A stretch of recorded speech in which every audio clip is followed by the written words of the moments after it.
And we just talked Nuggets to start the show, and rightfully so. Okay, I still have so much to say about this whole situation. Oh, we got to talk about it, man. This is huge. It's dire straits here tonight. And the layers on top of layers, we'll get to all of it. All right, I promise we will circle back in pretty short order. But before we do that, the NFL draft was this weekend. All right, we know the Broncos didn't have a first-round pick. We thought they had a second-round pick. They trade back. George Payton, you always are doing something like that, man. George loves his picks. He loves his picks. And so what I want to do here today, and really this week, is what we've done for the past few years on this show. And I just think it's everyone's got a different approach of doing this. What I find best for me and our show is, we'll talk about the draft in its entirety, sort of the way we will right now, just sort of like a snapshot. And then we'll pick 2 players a day. And 2 players a day, 2 players today, 2 players tomorrow, 2 players on Wednesday. And 2 players a day keeps the doctor away. I got you. That's all. And then you get to know these guys in just a little bit more dedicated fashion without being in a rush and falling over yourself to get your arms around the whole class in one day. But I am curious in general, what did you make? Broncos trade back to pick 66 from pick 62.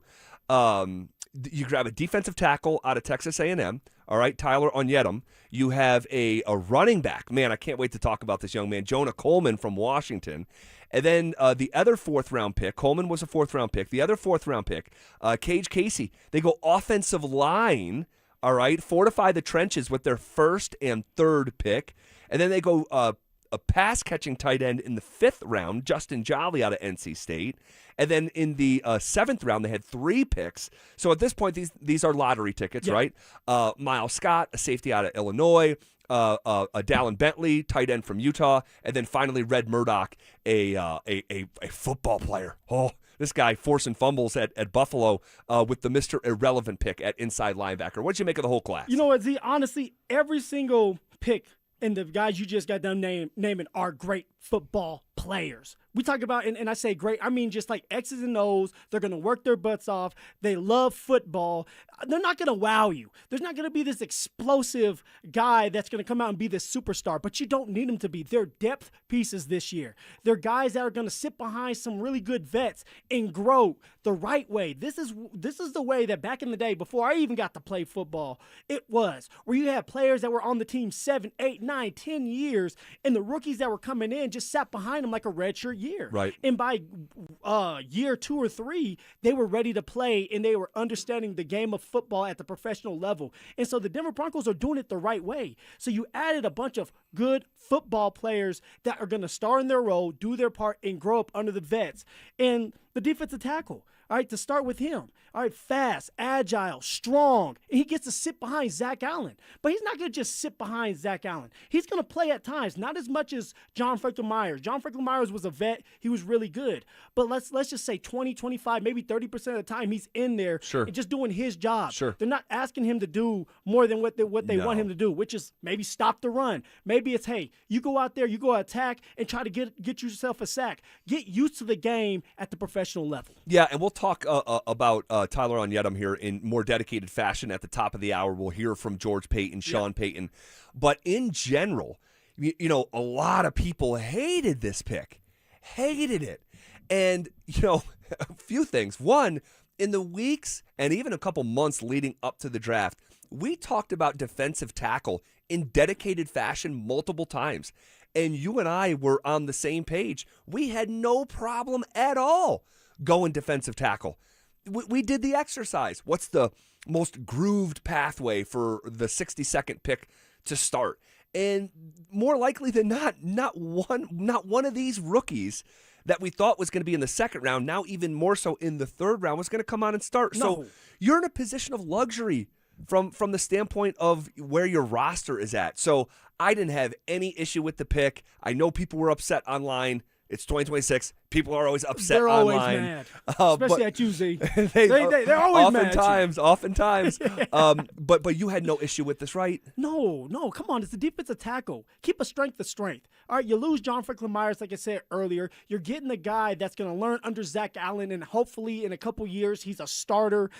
This is George Payton's time, where you go and you have to dive deep into these players, and your talent evaluating skills comes to play. So hopefully this talent pans out in the third round where you trade back to get him. So it's not like you try to trade up to get a guy that you didn't believe in. You traded back because my guessing is George and Sean didn't get the guy that they really wanted. Right. They said, hey, look, we're not going to reach here. We'll trade back and we'll get the guy that we really want in the third round, who's going to be a depth piece anyway, because we don't need him to play right away. So no, Z, I'm not upset. I love it.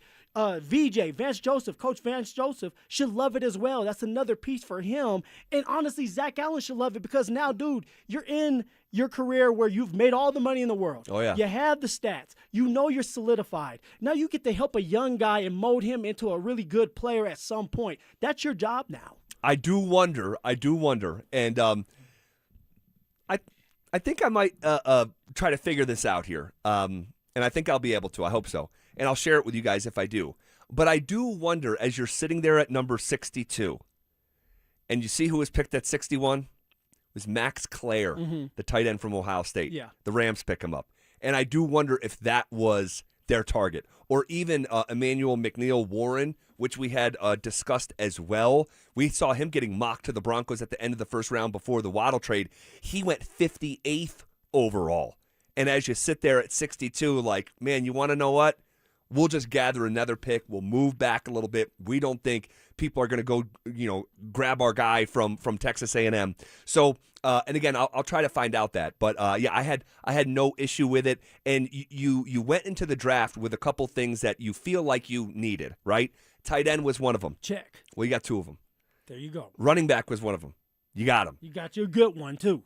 We talked extensively about defensive line, yes, but also offensive line and fortifying the trenches. And you got that accomplished as well. And we'll see, how these guys pan out. Like, we just don't know. It's unscientific. But what I think you hope is that two or three of these guys make your roster and are on the football team for a couple years, and maybe one of them becomes a starter, if not two of them. Well, you know what, Z? Too, you didn't have a first-round draft pick. You traded back, so you didn't have a second-round draft pick. So now you're in the third, fourth, fifth, sixth, seventh, and undrafted. Well, third-round draft picks usually make the team. Sure. But once you get to the fourth, fifth, sixth, and seventh, that's a free-for-all. Like, if you're good enough to make the team, you will make the team. And my guess is a lot of these guys will make the team because George wants to be right. But I've been on teams where the fifth-round, sixth-round, and seventh-round draft picks, they get cut. And some are brought back on practice squad, and some are just not good enough, and they move on because there's no money tied to them, right? They get a signing bonus of, to us, it's a lot of money, $100,000, $200,000. But to the NFL, to the Denver Broncos, come on now. They don't care about that. So a lot of these guys, they're gonna have to battle, which is good. Right? Like, pressure is either going to create that diamond or bust a pipe. So you're getting some young, talented players that know their role, and they're going to work their asses off to try to make this team. Yeah, and the ones who do make it will more than likely be flying around on special teams. Yes, sir. So this is where this is a good thing. You're not looking for splash. You're not looking for sizzle. You're not even looking for a game changer. You're looking for depth. You're looking for fortifying trench play, flexibility on those trenches, and they got to that, and we'll get to that a little bit later. But, develop some of these young players and see if two or three of them can make it. All right, shifting gears, Phil, all the Kings horses and all the Kings men couldn't put the series back together again. We'll talk about the Avs sweep next. Denver, a playoff city where the stakes are higher and the moments are bigger. As the Avalanche hit the ice and the Nuggets hit the court. Denver Sports 104.3 The Fan is your home for complete playoff coverage. Every game, every series, every critical call. Broken down by the voices you trust. We don't just follow the playoffs. We live them, so you never miss a thing. Denver Sports 104.3 The Fan. Denver's playoff headquarters.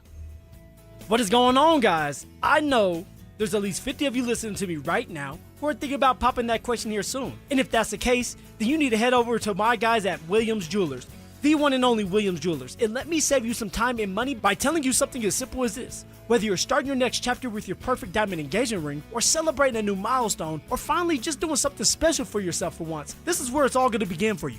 Imagine the finest jewelry legends all in one store together, making you feel just like family, and their service is going to reflect that. So come shop the finest loose diamonds in Denver. They have every size, shape, and price range you can imagine, in the largest selection of engagement settings I've ever set eyes on. And not only are they going to share the secret to the business with you, but guys, they're going to give you the best price in Colorado, guaranteed. So why wouldn't you want to create moments and memories for yourself and the ones you love by going to Williams Jewelers, the official jeweler of the Colorado Avalanche, Denver's first family of fine jewelers, located in Cheer Creek North on 3rd Avenue, and also in Inglewood at Broadway and Bellevue.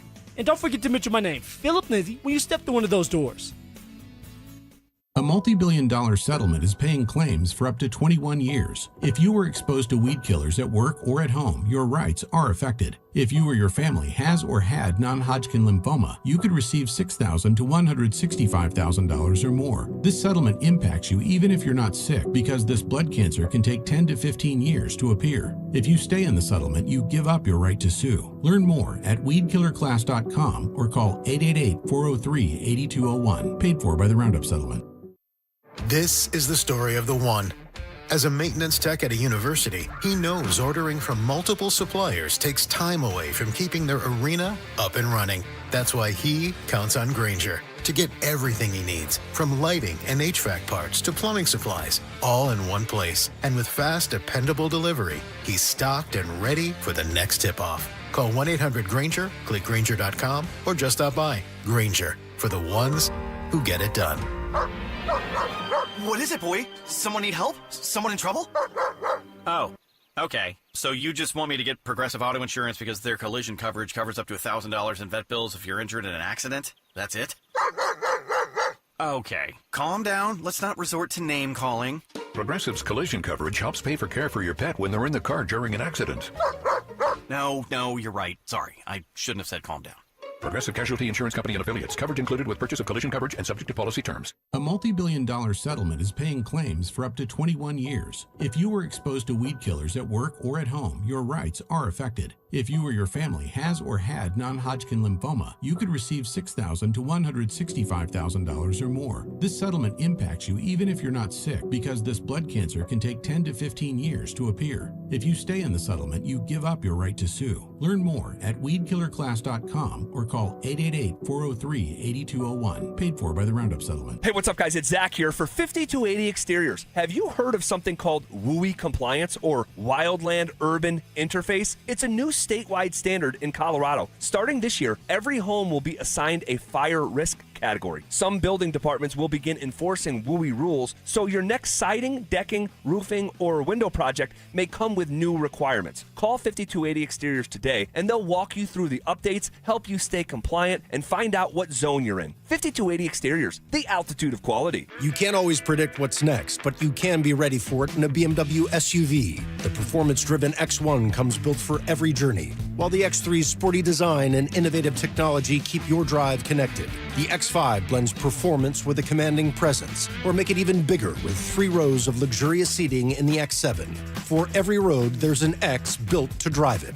BMW, the ultimate driving machine. Gebhardt BMW, your trusted family dealer since 1975. Getting a little older doesn't have to mean, well, getting older. This is Jeff for the Rocky Mountain Men's Clinic, and if you're feeling low energy, can't sleep, can't lose weight, are struggling with brain fog, or your sex drive is off, it's time to change it up. At the Rocky Mountain Men's Clinic, our advanced medical strategies featuring TRT, GH peptides, NAD+, GLP-1s, PDA, and more treat low T and other hormonal issues to help you shed pounds, have more energy, enhance your body composition, improve sleep, increase your sex drive, and so much more. Getting you back in the game again. So don't be older. Be stronger in the gym. Be sharper at work. Be better in the bedroom, and be more confident in every part of your life. So call us today and find out how our advanced treatment strategies could change the game for you. Your first visit is just $99 and includes blood work and a medical consult. And if you start on one of our advanced treatment plans on the day of your appointment, your visit is free. Call 720-440-7900 or go to RockyMountainMen'sClinic.com. Featured therapies are compounded and have not been evaluated nor approved by the FDA. Provider prescription required. See website for details. We're all at risk when you don't give space to vehicles on the side of the road.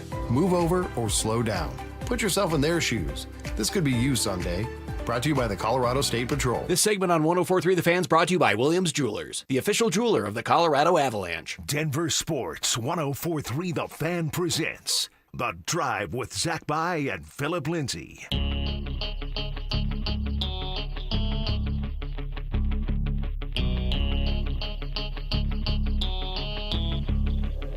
As we roll along here, absolutely packed day here in Denver sports. Such a blessing to come in here and do this job. And, man, shout out everyone at Sportsbook Bar and Grill in Parker. Was that Friday? Yeah, it was Friday, right? Yeah, no, Thursday. Was it Thursday? Thursday, Oh, you're right. It was Thursday. Oh, first you're round right. yeah. I'm sorry. Getting my days mixed up. Stoke has you shook. Shout out anyway. Stoke didn't know his ass from his elbow during that show. Just telling you. I want to get back to the Nuggets here. I know we led our show with that, but I have a lot to say. I know you have a lot to say on that. We'll get to it here in just a minute. But we have to tip our caps to the Colorado Avalanche, who went into the King's Castle and knocked off Los Angeles in Games 3 and Game 4. It is a clean sweep. And the Avs postseason is off to the same start that it was the last time that they won and went and won Lord Stanley Cup. So I was thrilled with what I saw on Sunday afternoon. I was sitting back, maxing, relaxing, all cool, and the Avs just handling business. And finally, Z, we got to see some fireworks from the top line, specifically Nate Dogg, 2 goals. I know there's an empty netter at the end there, but it's just getting everybody involved. In this series, everybody got involved. Everybody got a piece of the pie, whether it was the bottom 6, the top 6. All right, the blue line played phenomenally when it came to just defense and being aggressive. Wedgwood found himself, and now we all have confidence that Scott Wedgwood moving forward is the goalie that can win it all for us and help us steal a couple games against maybe the Wild or the Dallas Stars. Who knows who we're playing next, but it's a luxury just to sit there and watch them beat each other up.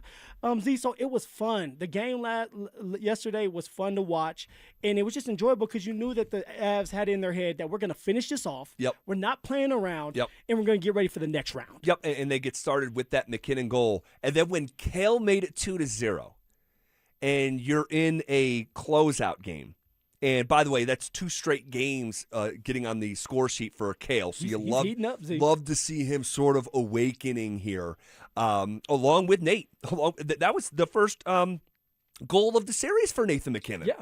So to check that box, but once they got up 2-0, and I know the Kings scored after that, but when Nick Waugh makes it 3-1, it's like now they have to switch styles. And that was really the first snapshot of Avalanche hockey. Now, it's a blessing that the Avs are built in such a way that they can play whatever style hockey you want. How do you want it? But once Los Angeles was like, okay, we have to produce some offense here, and just instead of just packing the box, they have to open up the ice a little bit. Boom, the Ferraris came out. There you go. And I love to see it. I hope we see more of that brand of hockey in the future. But regardless of what brand of hockey we see, you have to give credit for the Avs for never getting overtly frustrated. Anton Forsberg was just absolutely brilliant earlier in the series. Hats off to him, man. He had a great series. Yeah, so just from stylistically, the Avs never got frustrated. They said, we can play this. We're better at your own style than you are. And make no mistake, Los Angeles plays that way out of necessity. They don't have the horses to not play that way. So they've almost mastered that style of hockey. Not mastered in air quotes. But for the Avs to never get frustrated, never show signs of coming out of themselves. They stayed patient. They did, man. So I just thought it was, how I would phrase it, it was a professional sweep from the top guys producing, the depth guys, Scott Wedgwood, never getting frustrated. I thought it was brilliant. 10 out of 10. Z, this is what the Denver Nuggets need to have. The mindset of, I don't care who we're playing. I don't care how tough they are. We're going in there. We're finishing this game and getting ready for the next. Why? Because all the hype around you. We talked about the Avs and the Nuggets the same way. Championship or bust. And I'll tell you what, the Avs since day one had that mentality that they're going to win it all. And then they go into this series, they handle business. They find ways to win. It's fun to watch them too as well. They don't get mad at each other. They don't get frustrated. They just keep playing. They keep playing. And even when we talk talk about it and try to bring it up like, hey, is this really the style of hockey you guys want to play? To say, yeah, sure, we can do it. Yeah. We'll take it. Like literally. We love to do this as well, because what it's doing is it's sharpening that iron as well, because guess what? The Wild, the Dallas Stars, it's going to get down and dirty in that second round. You have to be able to have different styles that you're going to throw at them, different punches, whether it's an uppercut, whether it's a kick to the nuts, no matter what. Maybe it's a throat chop. Honestly, with that in mind, I'm almost shocked that gloves were never actually dropped in this series. There was so many scrums and so much physicality and just flat-out tempers flaring. I'm surprised that someone like Josh Manson or Gabe Landeskog never actually let their hands go. Scott Wedgwood. Wedgie. This guy. 2 goals of 5-on-5 for the series? Come on. That's insane. Come on. That is insane. He gave up 5 goals over the course of a 4-game series. That's a starter right there. That's what a starter does. That's psychotic. And obviously the Avs defense was a 10 out of 10. I mean, defensively, just a masterclass from the Avs. But allowing 2 5-on-5 goals over the course of a series is just insane. The Kings had 7 players. Think about this. Listen to this. Kings had 7 players collect a point in this series. The Avs had 10 guys with at least 1 point yesterday. So I have to say that one more time. No, say the it Kings again. had 7 players collect 1 point in the series. The Avs had 10 guys collect at least 1 point yesterday. Come on. I mean, the firepower that the Avs have. I mean, it's just, yeah, you can't stop them. You only hope to contain the Colorado Avalanche. The only thing that can stop the Avs is the Avs. And that's if they don't play their type of hockey. If they don't continue to keep their foot on the gas and have these opportunities. Now, I will say, in this next round, the power play must improve. Yeah, they went 10 straight without one. And thankfully, they got one yesterday. Yeah. To maybe you make yourself feel good going into the next round. Like, yes, we can do it. We check that box. Yeah, but to go 10 power plays without scoring, obviously not what you want to see. Another fun stat here, and I'm sure you guys have heard this today. If you haven't, check it out.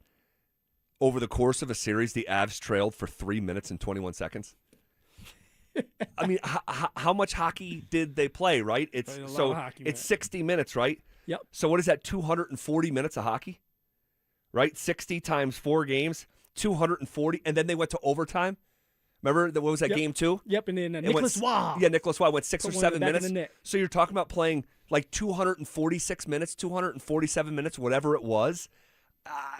Dominant hockey. And trailed for less than 4 minutes. That is psychotic. Here is Landy talking about doing the little things. Really is those little plays that mean so much to the team, and something that you feed off of on the bench, in the locker room. Offensively, those things just kind of come, and guys make plays when needed, and the game comes to you that way. But defensively, it's that extra little effort, every little stick battle, every little hit you make or take to make a play, and I think that goes a long way. All right, good stuff from Landy. Here's McKinnon. Yeah, I think all season we're pretty solid, so I think that gave us confidence. But that's kind of our main focus, is just playing really good defensive hockey. You know, we felt like we were close. Forsberg played really well the first few games, games 3 and 4 as well. But I think for us, that's our main focus, in the room. That's what we're preaching on the bench. That's what we're preaching. So I feel like that's how you win, is good, sound defensive hockey. Good, sound defensive hockey. Defense wins championships, baby. No detail too small, all the little stuff. This Avs team is so buttoned up. I am getting flashbacks of 2022. I am so excited for them to just put their feet up for a little bit. Hopefully Stars and Wild go all 7 games. The earliest this will start is Saturday, but hopefully it is it's after that. So, all right, shifting gears here. We have to go back to it. The Nuggets season is on the brink. Are we watching the end of an era? That's next. The Colorado Avalanche didn't just win their series, they dominated it, sweeping the Los Angeles Kings and earning something just as valuable, rest. While the rest of the West battle it out, Colorado gets time to reset, recover, and get even sharper. Now they wait on the winner between the Minnesota Wild and Dallas Stars as they wait for round 2 on the road to the Stanley Cup. Denver Sports 104.3 The Fan. Denver's playoff headquarters. Are you looking for the perfect engagement ring? Hi, I'm Scott Matthew with Matthew's Fine Watches and Jewelry. We have a great selection to choose from. If you're looking for that one-of-a-kind custom ring, our associates will take the time with you to design that ring that she will love and her friends will go crazy over. At Matthews, when you purchase your ring and center stone, you'll receive 20% off your wedding bands. Make the right choice. Come to Matthews and save. Matthews Fine Watches and Jewelry, located in the Highlands Ranch Town Center or online at MatthewsFineWatches.com. Hey, it's Stokely. Spring is here, but you know Colorado. Warm one day, chilly the next. And trust me, summer is coming in hot. Beat the rush with an early bird air conditioner tune-up and inspection for only $49 from ROX Rocks Heating and Air. They'll inspect your system and keep you cool when everyone else is scrambling. Call Rocks Heating and Air today and schedule your tune-up before the end of April. Now play that jingle. HVAC service, installation, repair, ROX, Rocks, Heating and Air. If you have unfiled taxes or are in debt to the IRS, this is important news. Did you know the IRS has programs specifically designed to help people struggling with tax debt? Powerful tax assistance programs that can save you thousands if you qualify. No one knows these programs better than the experts at Optima Tax Relief, America's most trusted tax resolution firm, A-rated by the Better Business Bureau. Their award-winning tax attorneys and licensed professionals have resolved over $3 billion of tax debt for their clients. One call to Optima can start the process, helping to put an end to your worries about wage garnishment, asset seizure, and other aggressive IRS actions. Find the best options to solve your tax problems. Call the experts at Optima Tax Relief today for a free consultation. Call 800-343-6460. 800-343-6460. 800-343-6460. Optima Tax Relief.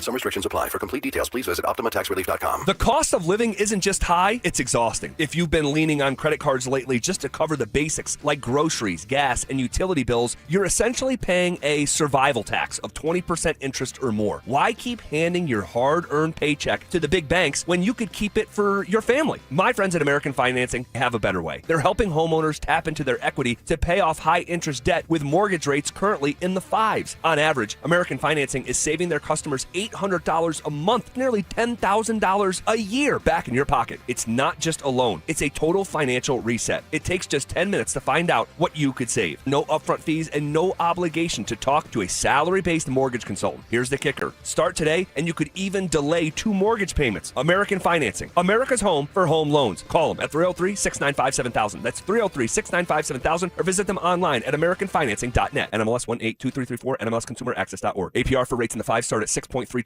for well-qualified buyers. Call 303-695-7000 for details about credit costs and terms. Your roof's the single most important part of your house. Snow and high winds can damage your roof. Don't trust your roof to any fly-by-night roofing companies. Call the professionals at Golden Spike for a free roof inspection and tell them you heard about it on The Fan. They're a locally owned company and a Team Dave Logan member. Call Golden Spike Roofing when your roof needs a fix.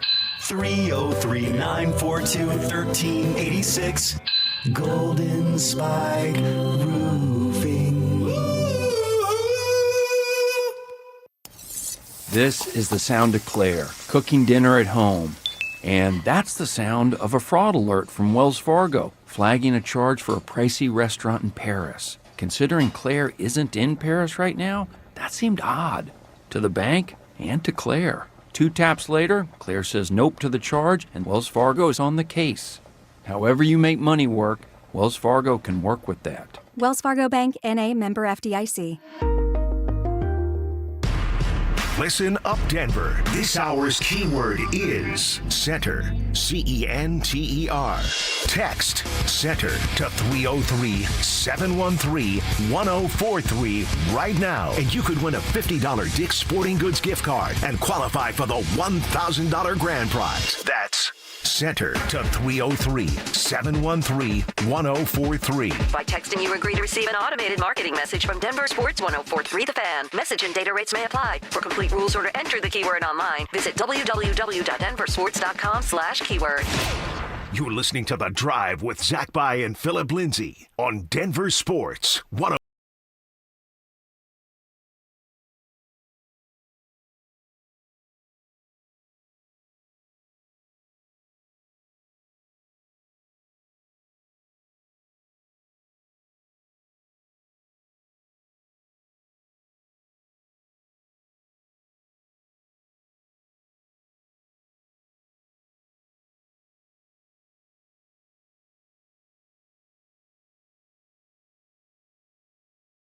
See? It is. It's honestly shocking. It's shocking. It feels like, in some ways, I am watching in real time the decomposition of the Denver Nuggets culture. And I couldn't believe the words that came out of my own mouth last year when I said the Denver Nuggets have a culture problem and they had to blow it up in a way that's never been done in NBA history, where you fire your coach and your general manager with 3 games left in the season. That's never happened before. And I just couldn't believe they got to a point where it's like, wow, like this was a group that I called for years the anti-NBA team, because a lot of the stigmas that are held against NBA players and teams and organizations, the Nuggets almost had it like an exceptionalism about them. They were like versions, right? Peer. Isn't that something you used to say all the time? Peer. Yeah, I said, if you remember last year, it was actually at the start of the season, because I remember we had Ramona Shelburne on, and I said, Ramona, in a lot of ways, and forgive me for the analogy, I said, but a lot of ways it feels like the Nuggets have lost their NBA virginity because of that purity that they had for so long. It was gone. It was gone. And you take a look at last year, the Russell Westbrook experience, the Michael Malone experience, the Calvin Booth, guys talking on the record. Jamal Murray going insane. Jamal Murray. I mean, heat packs at people. And that was 2 years ago. And then he met over the summer. It was with Team Canada. Exactly. He shows up to media day, says basketball is just what I'm doing right now. He's flying to Memphis, or flying to New York City from Memphis during the season to go to MMA fight. Throwing the bones down, man. Gambling a little bit. Black Hawk. Just way too, it was so much. And I just couldn't believe, I said, man, I just can't believe this Nuggets culture. But it felt like, to a certain degree, that some of it came back this year. And, Phil, they didn't lose a game for a month leading into the postseason. And it feels like it's coming crashing down. And if last year was the death of it, it feels like I'm watching the culture, if it's the body, decompose in real time, where I thought they could bounce back, but what I'm seeing, it's shocking. Z, I mean, I'm gonna be real with you. I look at this team, they don't have it. Even if they do get past the Minnesota Timberwolves, they don't have it. I don't see them beating the Spurs, and I definitely don't see them beating the Thunder. So at some point, it's just like, you're just continuing to mosey on, knowing that at the end of the tunnel, you're not winning it because you don't have the guys, whether they're healthy, mentally in it, or you don't have the coach in David Adelman. This unit, this team is just discombobulated. They're just there. They are. And it seems like they've cashed out, Z. It seems like they don't want to be there. It seems like Jokic doesn't want to be there, whether my man's hurt or he's just not in it and his heart's not in it because they're not winning the games and they're not doing the things that they need to do. It's sad to see, but in my head, it's like, yo, it's time to blow it up. That's how I truly feel like it is time to blow it up. We cannot run this back next year. It's very stale. All right, Malone is not the problem. All right, maybe he was a little bit, but he is definitely not like the heart of this. It's everybody as a collective group not doing their part. And it's like, where do you go from here? You blow it up and you start over somewhere with some other players that can help out, and Jokic is getting older. Man, it's just so disheartening because they're not just losing. They're getting humiliated. They just don't have it. I mean, it's Phil, like Mike Tyson versus who did he just fight? When Mike Tyson had the thong. He had the thong on. It was it Jake Paul? Jake Paul. Okay. Mike Tyson just doesn't have it. No, he didn't. He didn't, and doesn't anymore anyway. And that was the Nuggets. You know, at one point they had it. They had it. Phil, for years, 2000, really starting in 2018, 19, 20, 21, 22, 23, I would make regular references how the Nuggets are.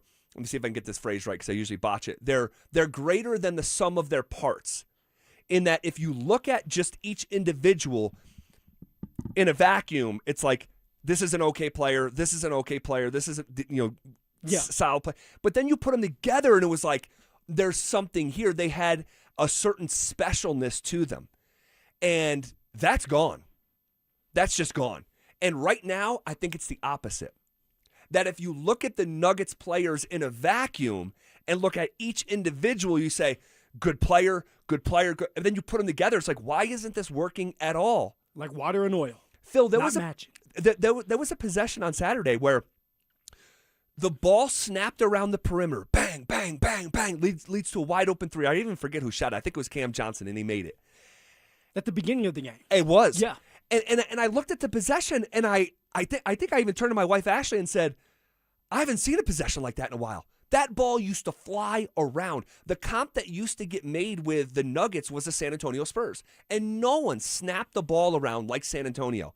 And I saw that, and I didn't even realize it. It was like right underneath my nose. I'm like, I haven't realized they don't play a style of basketball anymore. It's not even close. Not even close. Their offense is so They don't have an identity, Zeke. No, they don't. No, it's certainly They not in don't. this series. Like even but what you say, like identity, like snapping the ball. Everybody is touching it. Like you start to understand each other. They don't have it. They rely on the basic 2-man game from Jokic and Jamal. And when that doesn't work, everybody else just chunks up threes. So hopefully they go in. And if they don't, run back and play bad defense. It's just it's wild. And David Adelman, that everybody is excited for before the season starts and says, hey, he can take them to the promised land and help them out. No, he can't. Man.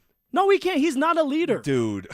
He's not. I'm not going to say he's not a good coach. Just he can't coach this unit. He can't coach a championship team. And it's showing. No. And unfortunately, see, it doesn't look this bad if it's about just one person. Adelman's a part of the problem, for sure.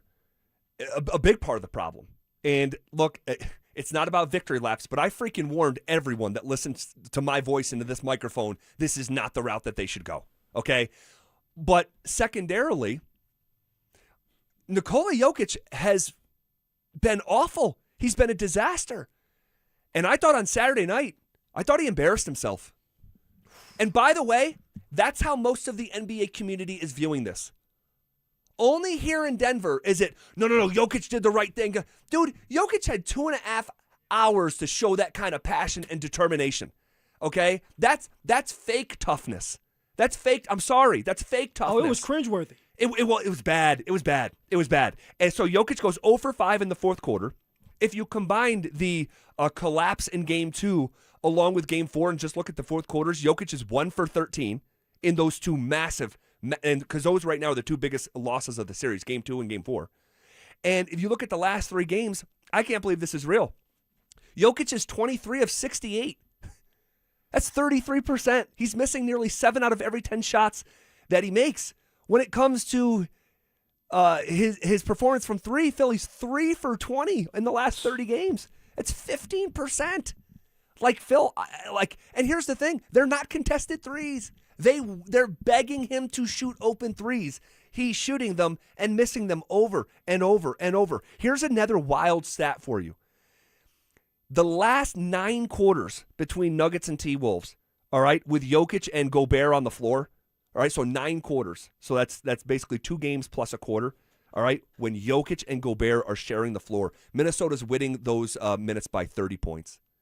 30. I mean, this isn't even close. This is domination. It is. Ass whooping. It is. And the Nuggets are taking it. They are. And they have like the fake Jokic, like you just got done saying, doing the fake hype, fake tough man. Like, where was that? Jaden McDaniels has been whooping y'all's ass since day one, since the first game of the series, and now you want to do something about it? Crazy, man. I'm done, man. It's frustrating. It's unraveling in real time. Again, it's shocking. Again, they're not just losing; they're getting humiliated and punked. And I think those are two different things, and it's happening to them simultaneously. So it's But there's hope. Star players out. Well, even Shinzo's out. There's hope. You want to know what? So I actually want to. We'll continue this conversation. Okay. There's an element to the David Adelman conversation that I haven't heard yet. Okay, that needs to be mentioned here because it could be a meaningful detail, big picture with this team should they not get out of the first round. Also, what are our expectations of the Broncos' first 2 draft picks? We'll get to all of that. We're going commercial-free for 25 minutes straight. Next. The Denver Broncos are out of the 2026 NFL Draft, and the focus is clear. Build depth and get tougher. No first-round pick, but Denver made the most of it, loading up on key positions and adding competition across the roster. From defensive reinforcements to offensive upside, this class is all about development and long-term impact. Now it's on the coaching staff to turn potential into production. The next chapter starts now in Denver. Denver Sports 104.3. The Fan.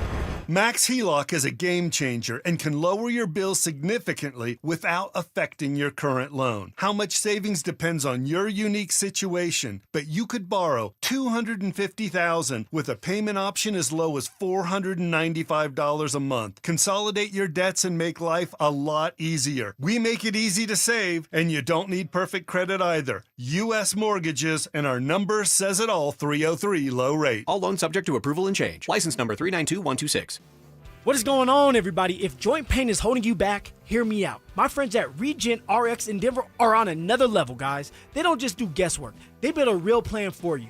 Maybe you need Wharton's jelly to support the joints. Maybe you need shockwave therapy to get the blood flow back going again. They even give you a 6-month booster to keep your results feeling elite. And the best part about Regen RX is their consultation is completely free. You heard me, no risk. If you're dealing with degenerative joints or long-term pain, please see if their stem cell therapy is the right move for you. It's about quality of life, guys. Staying explosive, staying active, and of course, staying present for your family. So give my friends at Regen RX a call today at 303-630-9770 or visit them online at regenrx.co. Again, that's regenrx.co, and let them know that Phillip Lindsay sent you. Hello? Hey sis, got a sec? Yeah, what's up? Take a look at the picture I just sent you. I'm walking into Hellsberg and want to get Mom something special for Mother's Day. Yeah, she's done so much for us this year. Let's see. Diamond pendant. Oh, she'd love this. Great. I'll get this, which means you're in charge of flowers. Okay, deal. This Mother's Day, save up to 50% on timeless gifts for Mom. Shop at a store near you or at hellsberg.com. The playoffs are full of surprises. Underdogs, overtime thrillers, sudden upsets. But when it comes to your facility's electrical systems, you don't want surprises. For over 40 years, Piper Electric has powered complex commercial and industrial projects. From large-scale distribution to fire alarms and preventative maintenance, their licensed electricians help reduce downtime, control cost, and keep operations running smoothly. Got a project coming up? Don't leave it to chance. Include Piper Electric in your bid process. Visit piperelectric.com.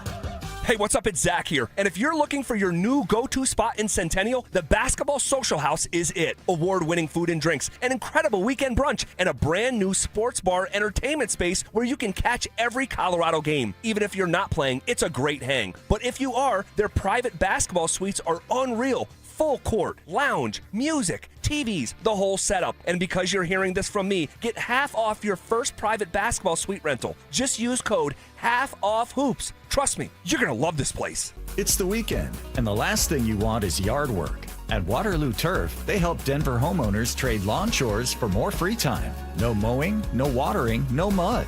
Just a green championship-level lawn all season long. Perfect for kids, pets, and backyard get-togethers. From backyards to putting greens, Waterloo Turf installs premium artificial turf built for Colorado. Visit waterlooturf.com/Denver and book your free consultation. Waterloo Turf. Get your Saturdays back.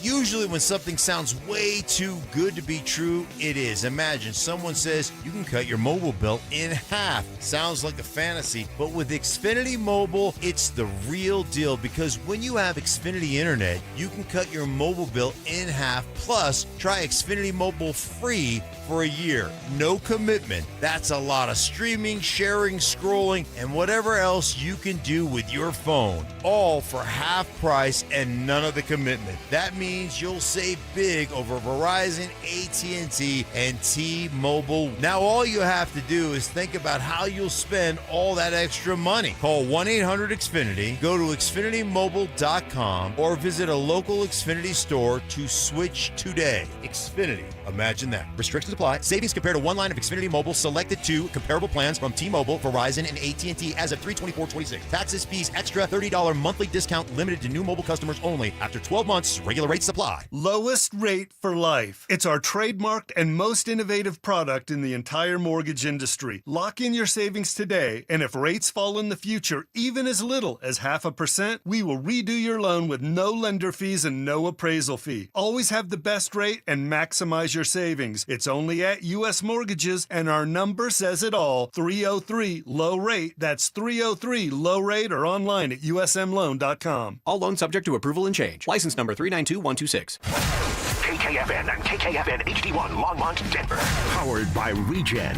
RX. It's The Drive with Zach By and Phillip Lindsay.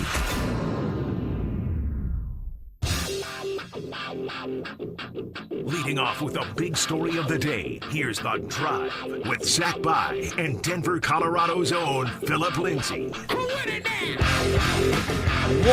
hour in the books. Quicker than a New York minute. Hanging out with you here on a Monday. Covered a lot of ground there in that first hour. And it's the same plan here in hour number 2. We are busting at the seams with stuff to talk about. Therapy session again. It pretty much is. It pretty much is, yeah, again. Game 4 in the Nuggets series somehow trumped Game 3.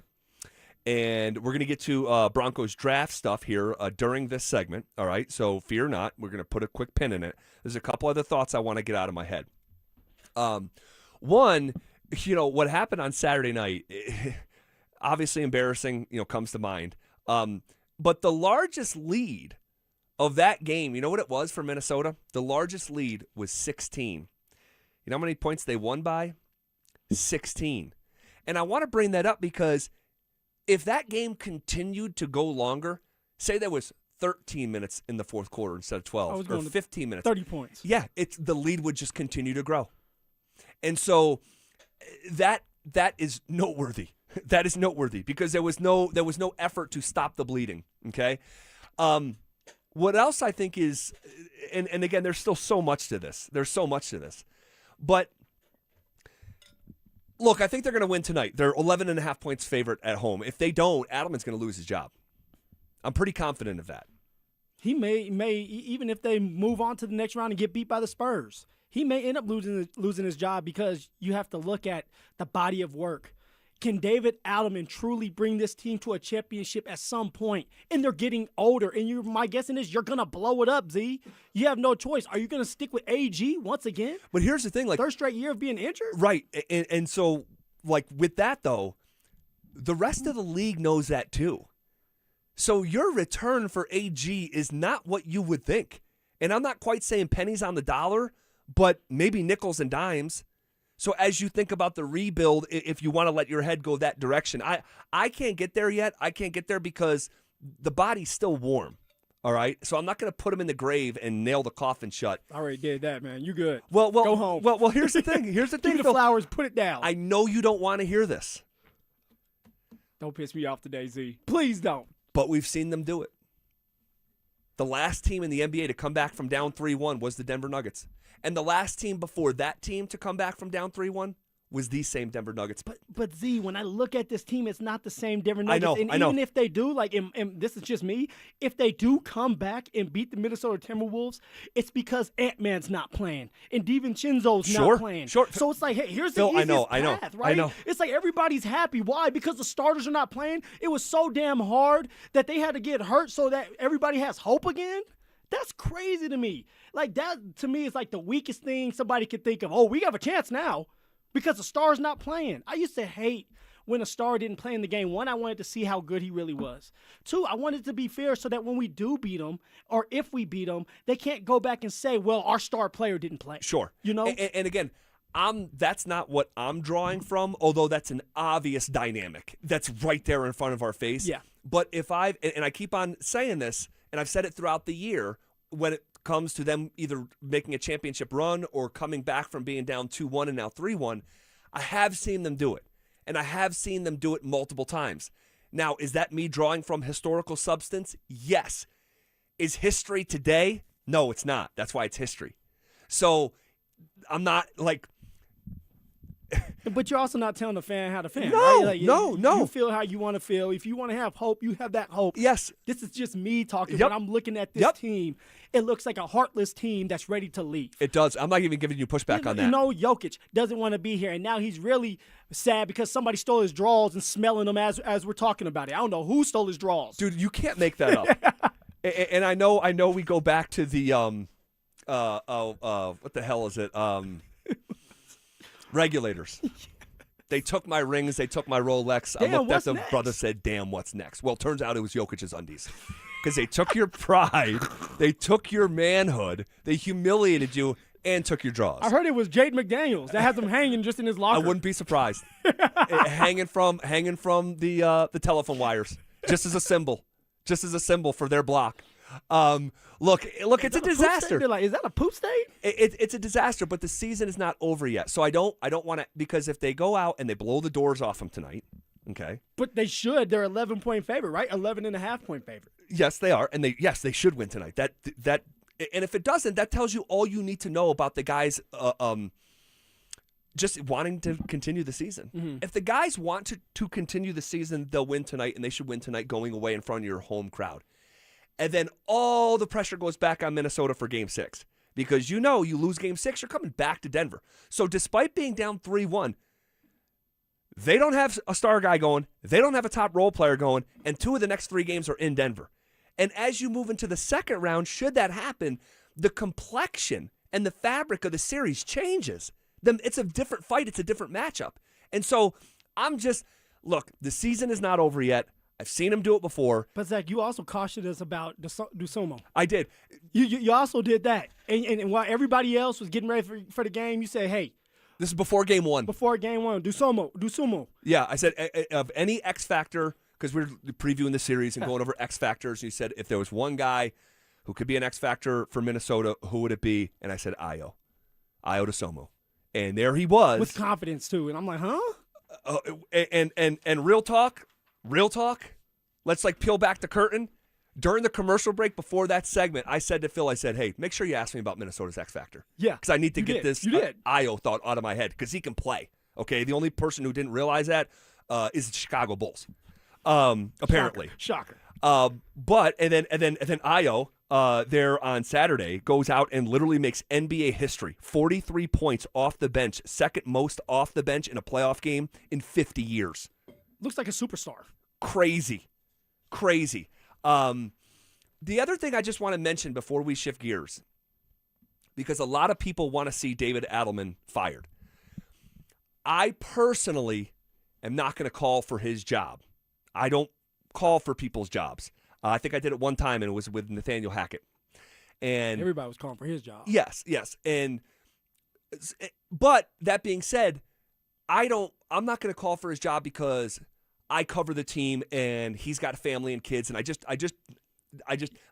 but it's fair. If you wanted to, or if Dover wanted to, or Stoke wanted to, it's fair. It's just a performance-based business. It is. It's not personal. It's about winning games. It's about winning championships. When you have a great player like Jokic sitting right here in his prime, he's getting a little bit older. Jamal Murray playing the best basketball of his life. All right, you added some new members. Tim Hardaway Jr., Cam Johnson. You paid CB all this money. That's getting ready to kick in next year. AG was supposed to be back. And David Adelman was supposed to be this cheap coach that can take them and win a championship. Well, those two things typically don't go in the same sentence. But that was the plan. A plan that I hated before and after the hiring. And I want to mention this because Josh Kroenke was in Minnesota on Saturday night. And I just think that's noteworthy because I remember him starting to come around a lot in the days leading up to Michael Malone being fired. And if there's a real disconnect between Adelman and the team, and I would venture a guess that there is based on the information that I have and things that are being said into microphones, we'll get to that just a little bit later. But if you are of that mind that this was the wrong hire, what were you thinking? If you lose in the first round or even second round by circumstance because a star player and a top role player got hurt, if you wanted to move on from Adelman, something, and I haven't heard this mentioned today, not saying it hasn't, I don't get to listen to everything, but it needs to be mentioned. Michael Malone taking the North Carolina job may have a ripple effect on the job status of David Adelman. How so? Because when you fired Malone, you are on the hook for his contract that you have to pay out. Yes. But when he agrees to take all that money from North Carolina and he gets paid like a top 5 coach, the Denver Nuggets are off the hook, as I understand it, are off the hook financially. That is very, very meaningful if you understand the financial construct of KSE the way that I do. Because if you were paying Michael Malone, the chances that KSE, and this is pointing out natural factors, not attacking anyone, I'm looking at historical factors that everyone understands if you have an actively working brain and have institutional knowledge of this situation. If they were paying out Michael Malone millions and millions of dollars to not coach, the chances that they would fire Adelman with those years left on his contract and pay 2 coaches to not coach the Nuggets and then hire another coach, you're paying 3 different coaches at one time. Not good business right there. The fact that they're not paying Malone and they're not paying someone to not coach right now, they still have that bullet in the proverbial chamber should they want it. So I think that was important to point out here today. So we should be Michael Malone is helping the Denver Nuggets out if Josh Kroenke wants to move that direction and say, we're going to fire David Adelman. We have the means to do it now because we're not paying Michael Malone's contract. I don't know how much David Adelman's getting paid, but you pay him off. And now I can help you. It's one of the lower salaries in the entire sport. No doubt. So you're not paying as much money as you would for a Michael Malone. And now you can go out there and get a true coach that has the pedigree, that has the makings of a championship type of coach that can help you get over the top. That's at least the idea. Which you probably should have done the first time around. Probably. But here you are. And if you're not, I'll tell you this, if you're not being critical of David Adelman in this window of time, you're not doing this job the right way. Does that mean he is solo to blame and you should put him up on a cross and crucify him? No, not saying that, because the problems do extend beyond Adelman, including Nikola Jokic, and we talked about it. But there's layers to this. The AG conversation, the Christian Brown conversation, like there's a lot here. And so... Or you can just continue to blame Jaden McDaniels, like everybody else wants to, not UZ, but people out there want to get mad at him, McDaniels, for what he's doing. All he's doing is punking the Nuggets. And walking it like he talks it. There you go. So, like, and if you're so frustrated that he took a layup in the unwritten rules, like, dude, get over it. Okay? You're getting your ass whooped for about 3 hours at a time. And you're mad at the very last bucket. Like, come on. That's misplaced frustration is what that's called. That is misplaced frustration. And by the way, Jamal Murray, down 16, just took a 3 right before that. So, like, whatever. Okay. We'll leave that where it lies. If you guys want to react to that conversation. It's not going anywhere. It's lying there, man. No. And then they play tonight at 8:30. I'll be there. I'll head right down to the arena right after this. So, okay. If you want to react to that conversation, the RamosLaw.com text line is available to you, 303-713-1043. Maybe we can circle back and hit some of those. What are the expectations of the Broncos' first 2 draft picks? All right. Pick number 66. We thought it was pick number 62. They moved back into the 3rd round. So for the first time since 1995, the Broncos don't pick in either of the first 2 rounds. They picked a pretty good player late in that draft, by the way, Terrell Davis. But Tyler Onyedem, the defensive tackle from Texas A&M, this is a twitchy athlete. He's got good length. He's quick, good first step, penetrating 3 technique, meaning that he'll line up between on the outside shoulder, the guard, and the tackle. Stop the run. Stop the run. He did that at a really high level at Iowa State for 4 years, and then you got to see him actually pursue the quarterback at his only year at Texas A&M. This is a player that I think has a decently high ceiling for someone picked with the 66th pick. No doubt. George did a great job. You're not reaching for this player. You traded back to get this player, and you have an idea for him. He's not going to start. We all know that. We don't need him to start. But what you need him to do is to learn, to develop, to listen to someone like Zach Allen. And when he's asked to go out there and play that 3 technique where you're sitting there trying to clog up the middle, or maybe it's like, hey, you have the luxury to go out there and run to go get a sack. Yep. You do that at a high level. You don't have to do a lot of thinking right now. And then as time goes on, you'll start to develop into yourself. You'll start to develop into what they want you to be, but you're doing it the right way. The Denver Broncos, how they have this roster structured, all these young rookies get to just have a redshirt year if things go right. Right, and I know it's not going to all be peaches and cream because you're going to have somebody go down and a young guy's going to have to come in and play right away.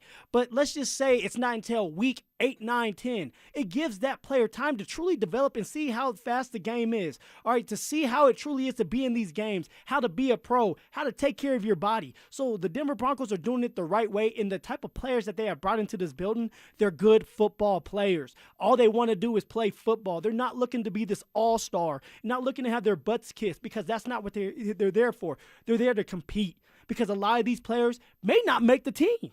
Let's be real. These are the 5th, 6th, 7th, and undrafted. Now, the 3rd round and 4th round draft picks may end up making the team for sure. But after that, these players are fighting for time. These players in the 5th, 6th, 7th round, they may get cut if they're not good enough. So you have these players that understand that, and hopefully they do, and hopefully they reiterate it to these guys that they have not been given or promised anything. They got to go out there and earn it, and now it's just going to make the room better in each of these positions. It's just everything's going to be about competing, being competitive. Well, here is Sean Payton talking about, the defensive tackle position along that trench. Going through this process, it was really the athleticism, when playing a position that it's always hard to find defensive tackle. I mean, his strike, his shed, but it was the athlete makeup. Those were the traits.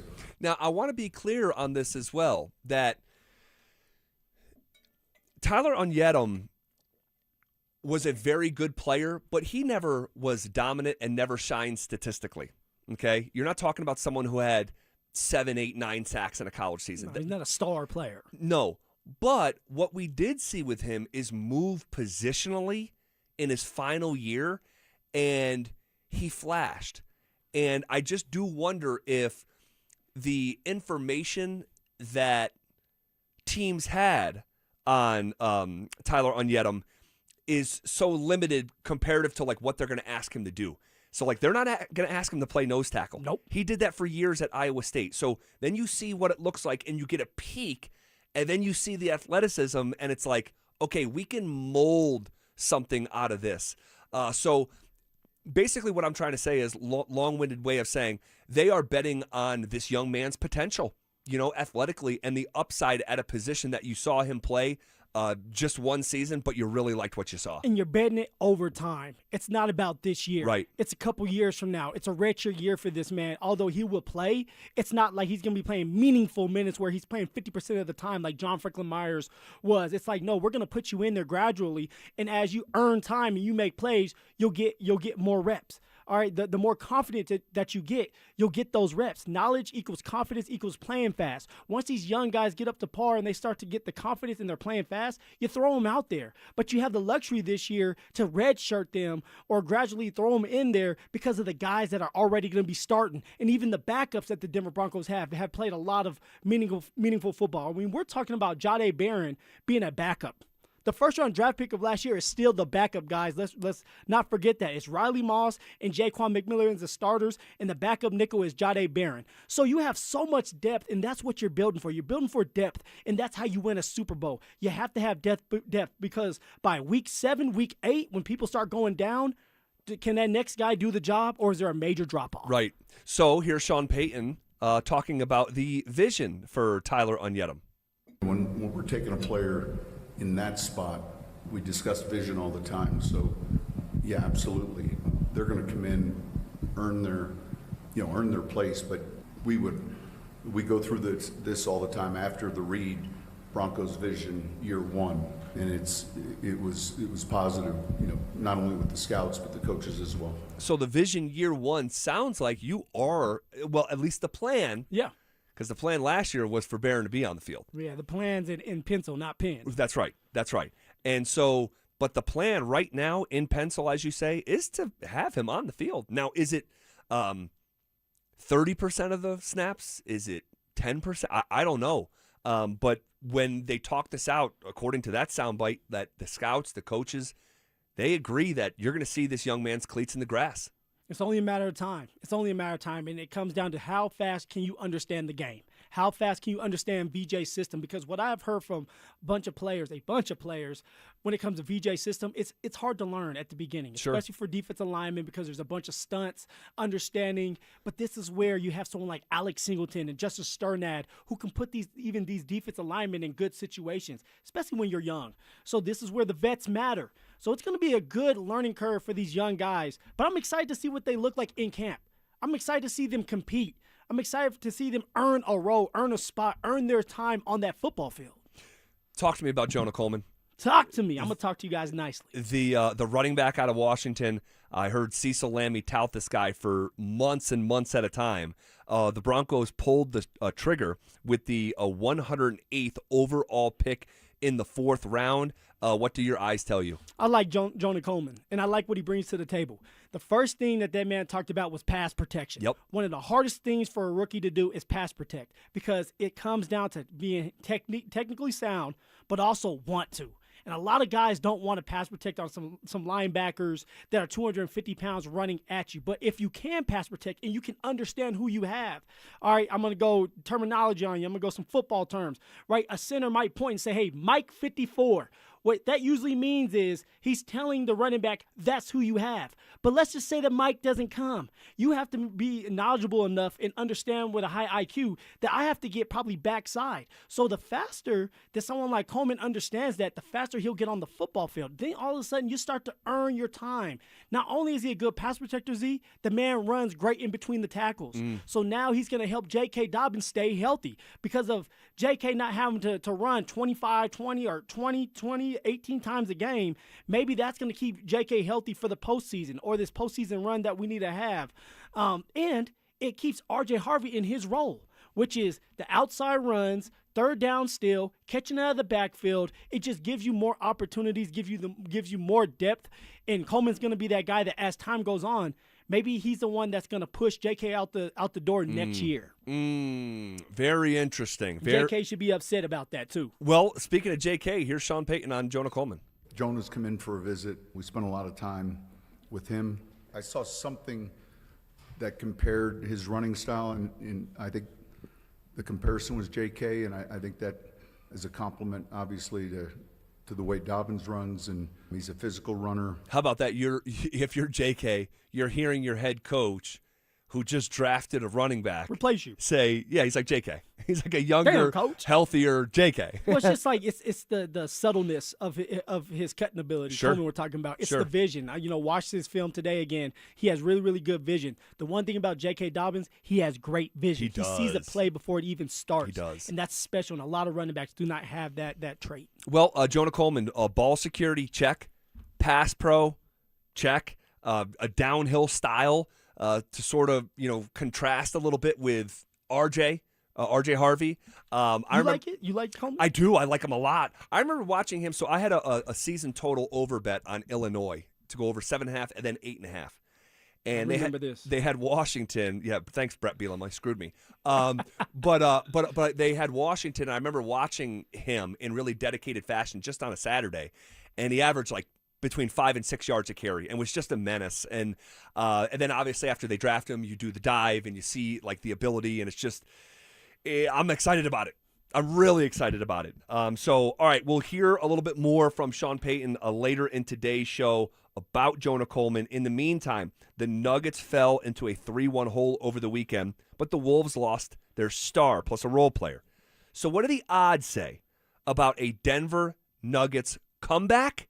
We'll give you those odds next. The Denver Nuggets are in trouble. After a strong start, the offense completely disappeared in the second half of Game 4. And the Minnesota Timberwolves took control, pushing Denver to the brink of elimination with a 3-1 series lead. Now, it's backs against the wall as the series shifts back to the Mile High City. Can the Nuggets rediscover their rhythm? Or is this the end of the run? Denver Sports 104.3 The Fan. Denver's playoff headquarters. Sloane Street is a luxury designer jewelry brand founded by mother and daughter duo Francis and Charlotte Gadbois. Influenced by their European heritage and English roots, the Sloane Street collection embodies the timeless elegance of the modern woman. I'm Michelle Williams. And I'm Bruce Williams, inviting you to come meet Francis and Charlotte at their exclusive Sloane Street Spring Trunk Show event, Friday and Saturday, May 1st and 2nd, at Williams Jewelers in Cherry Creek North. From dazzling, rare colored gemstone rings to vintage rose-cut diamond bands to stackable bands for every mood, Sloane Street's collection of rings, necklaces, bracelets, and earrings are both timeless and right now. Williams Jewelers is proud to partner with these two remarkable women to give back to children impacted by pediatric cancer, supporting cancer research with the Morgan Adams Foundation. The Sloane Street Trunk Show, Friday and Saturday, May 1st and 2nd, exclusively at Williams Jewelers. Williams Jewelers, we can make diamonds a part of your life. The official jeweler of the Colorado Avalanche. Hi, Dan Cicchini. For custom kitchens or cabinetry facing done right, go to drhi.com. Great cash incentives or a special financing rate of 0% APR with 72 equal monthly payments with approved credit. Call for details, 800-362-8370. Between groceries, travel, and higher prices, it's easy to feel overwhelmed, especially if you're already relying on credit cards to cover the basics. If that debt is piling up, you're not alone. If you're a homeowner, you might have considered reaching out to American Financing, but hesitated because you don't want to give up your low mortgage rate. That's why American Financing created the Smart Equity Loan, a simple, smart way to get your finances back on track without giving up your low mortgage rate. Unlike a HELOC, which can fluctuate with the market, the Smart Equity Loan offers a fixed rate, so you'll have one predictable monthly payment. It lets you use your home's equity to pay off high-interest debt, free up your cash flow, and still keep your existing mortgage intact. There are no upfront fees to find out how much you can save. Call 303-695-7000. That's 303-695-7000, or visit them online at americanfinancing.net. NMLS 182334, NMLSconsumeraccess.org. Support comes from Amazon Business. Unlock smart business buying with fast, free delivery on millions of items and practical AI innovations that automate repetitive tasks so you can make smarter decisions faster. Learn more at amazonbusiness.com. Check engine or ABS light on? Take the guesswork out of your warning lights with O'Reilly Veriscan. It's free. Ask for O'Reilly Veriscan. O'Reilly Auto Parts. Hey, John, why so glum? I just got let go. The company's downsizing. This is the third time in the last 2 years. I'm done with this. Have you thought about My Computer Career? I've heard they can train you for a career in IT in just a few months, including cybersecurity and the basics of AI. And you don't need prior training or experience. Now that's a recession-resistant career. Wow, thanks. I'll check them out. Go to mycomputercareer.edu and take the free career evaluation. mycomputercareer.edu, an Elite CompTIA certification partner. Financial aid is available to those who qualify, including VA benefits. Feel the difference new windows make, especially with 0% financing for 12 months. If something isn't built tough, it won't last. Same thing with your home. That's why Colorado homeowners trust Gravina's Window Center of Littleton. Since 1973, they've been helping families upgrade their homes with Infinity by Marvin fiberglass windows, built strong for Colorado's extreme weather. Call them 303-794-0490 or visit them at windowsforyourhome.com. That's windowsforyourhome.com. Your roof's the single most important part of your house. Snow and high winds can damage your roof. Don't trust your roof to any fly-by-night roofing companies. Call the professionals at Golden Spike for a free roof inspection and tell them you heard about it on The Fan. They're a locally owned company and a Team Dave Logan member. Call Golden Spike Roofing when your roof needs a fix. 303-942-1386. Golden Spike Roofing.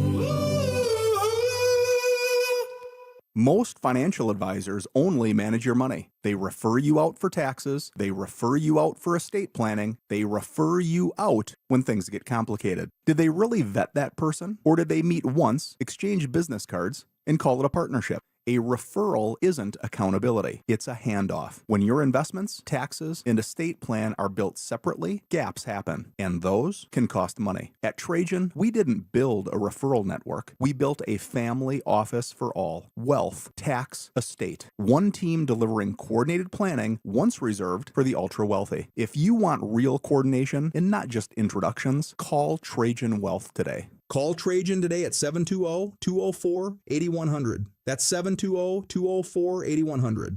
Advisory services through Trajan Wealth, LLC, an SEC registered investment advisor. Other services through Trajan Estate and Trajan Tax. Additional disclosures at TrajanWealth.com. I'm Drew Carney, anchor with 9 News. I love the Denver sports scene and living just 20 minutes from Red Rocks. I'm here to get you ready for the day ahead with the latest headlines. Covering breaking news that affects you and your family. Getting you the information you need right when you need it. Across the Denver Metro, we've got you covered. Because when news moves fast, you need a team that moves with you. Make the move to Colorado's #1 streaming newscast. 9 News Mornings, weekdays starting at 4:30. Tune in Tuesday afternoons for Injury Insights with Zach Bai and Dr. Joseph Ramos to hear the latest injury news on your local teams and around the world of sports. Ramos Law. What makes us different makes us better. Every day at 3:30, the drive comes off the top rope to hit you with a 1, 2, 3. Finally, The Rock has come back to Denver. Tape your wrists, stretch your spandex, and oil your hair. Here's Zach and Phil with today's 3 count on the drive.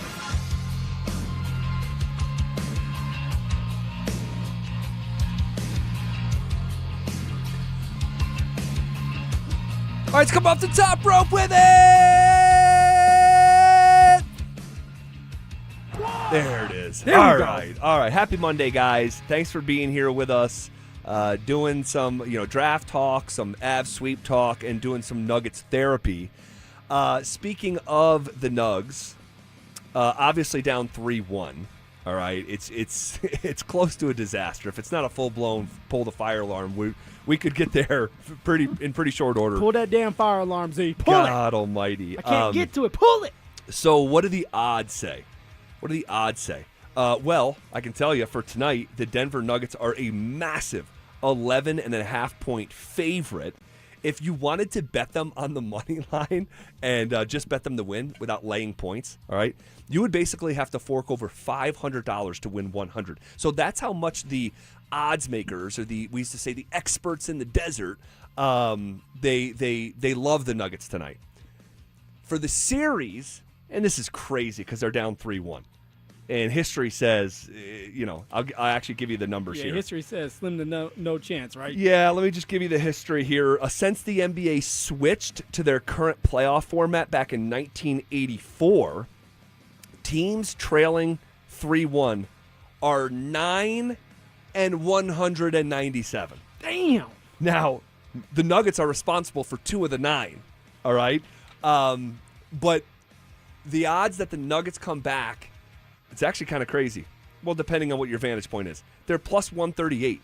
So a $100 bet for the Nuggets to come back and win the series would only pay you $138. Historically, being down 3-1, you bet $100, it should win you $500-600. I'm saying this because the odds makers still believe it's not quite a coin flip, but it's close to one. Well, and you know why though, Z?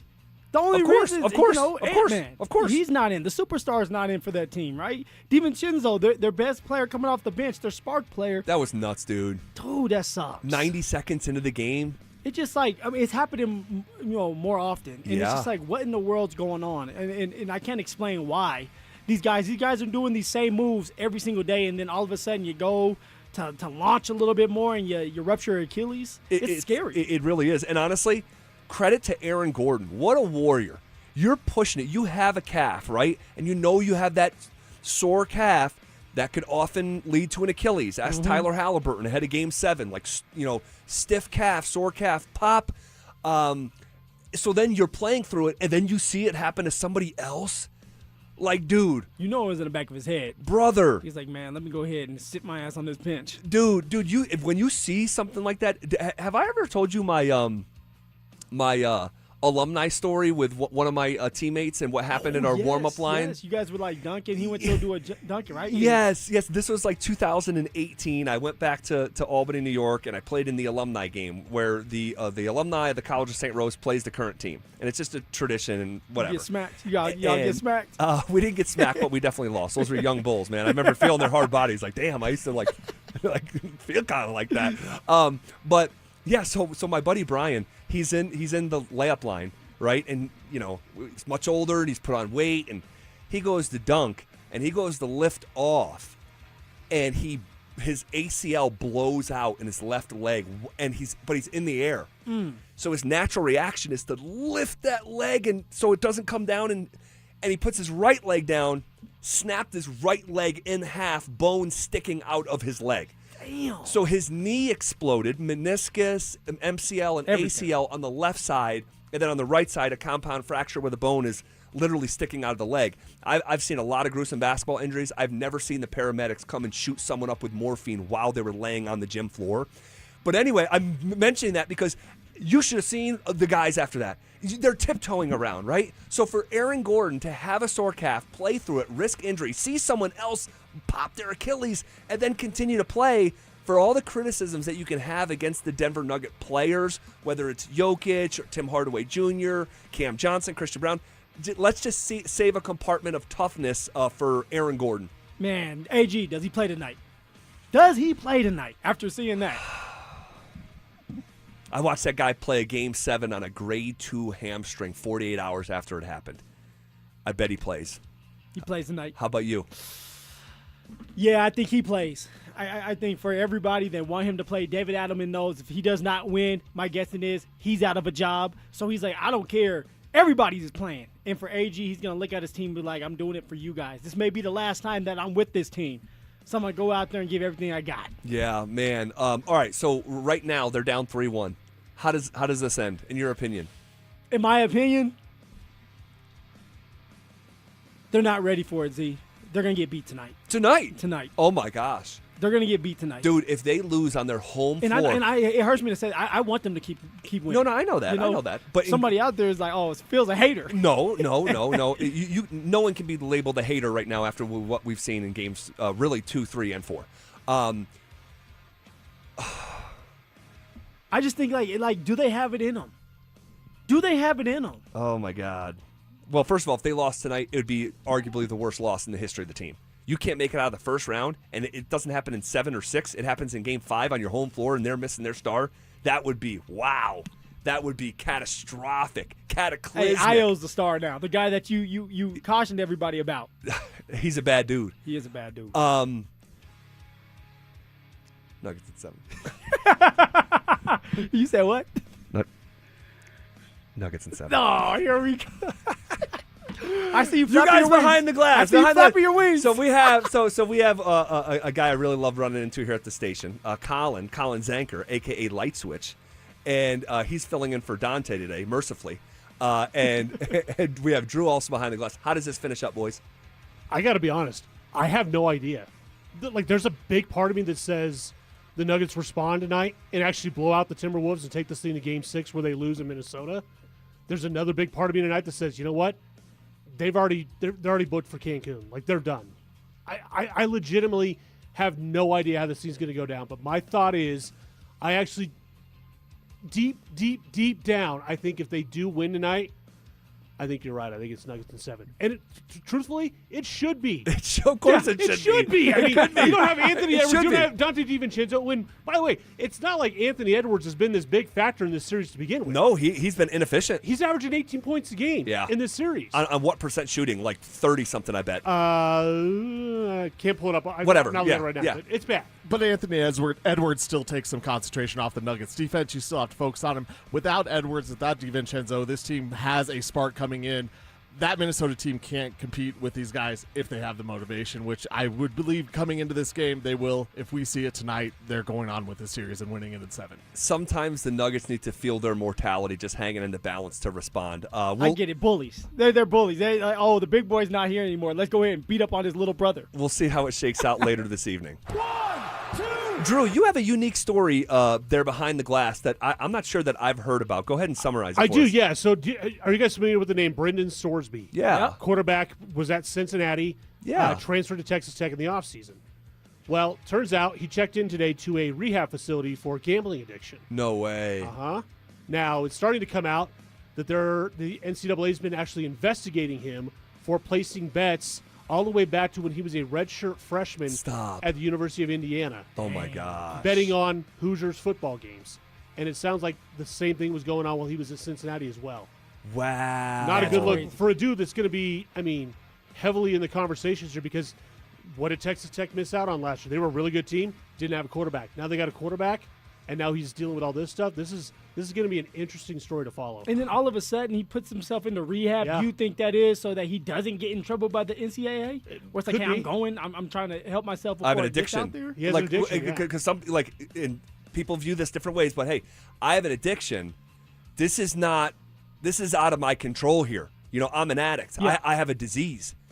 So maybe that's the. I don't know. I don't know.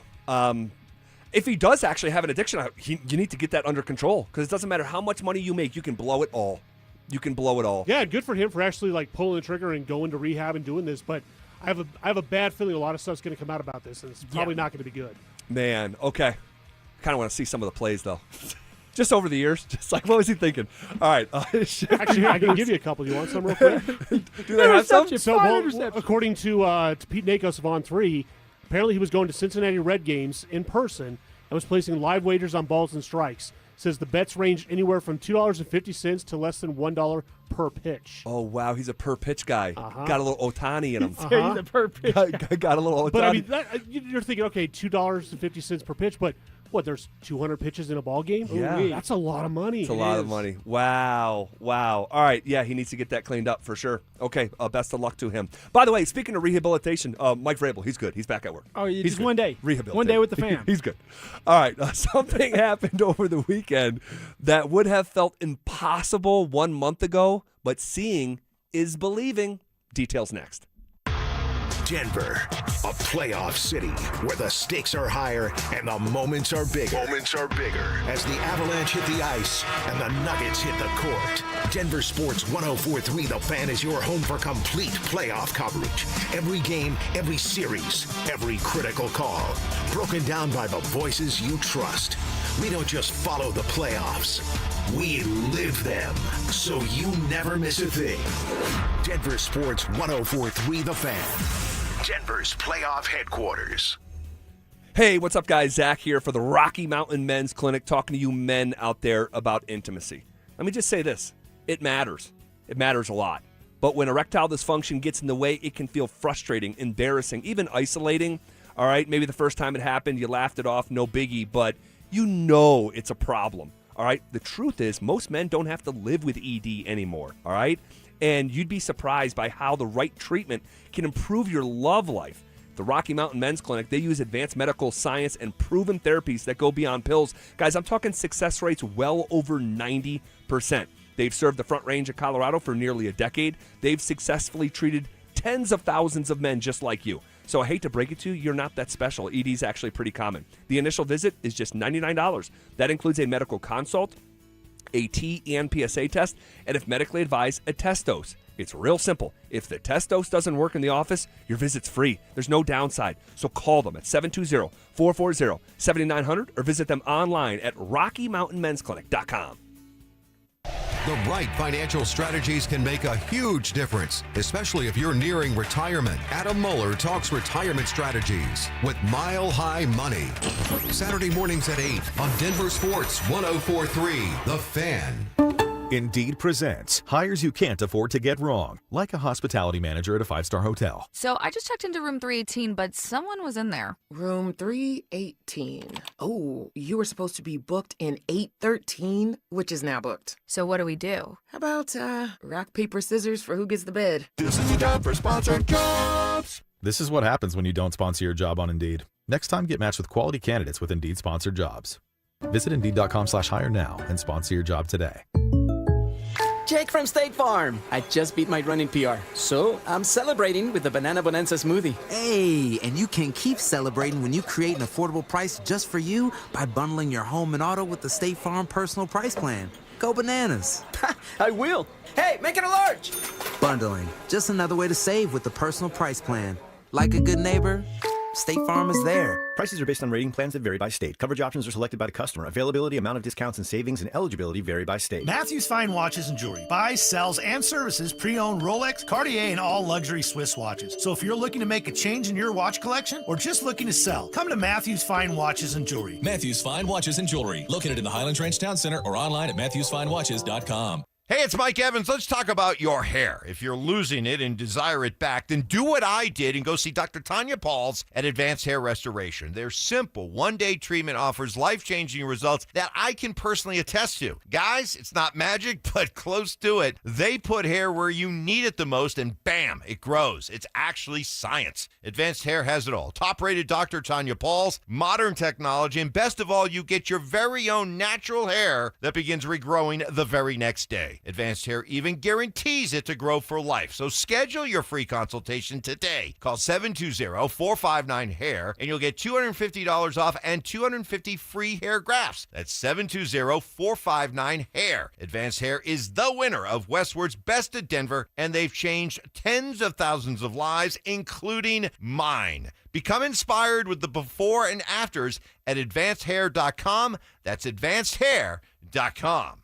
A multi-billion-dollar settlement is paying claims for up to 21 years. If you were exposed to weed killers at work or at home, your rights are affected. If you or your family has or had non-Hodgkin lymphoma, you could receive $6,000 to $165,000 or more. This settlement impacts you even if you're not sick, because this blood cancer can take 10 to 15 years to appear. If you stay in the settlement, you give up your right to sue. Learn more at weedkillerclass.com or call 888-403-8201. Paid for by the Roundup Settlement.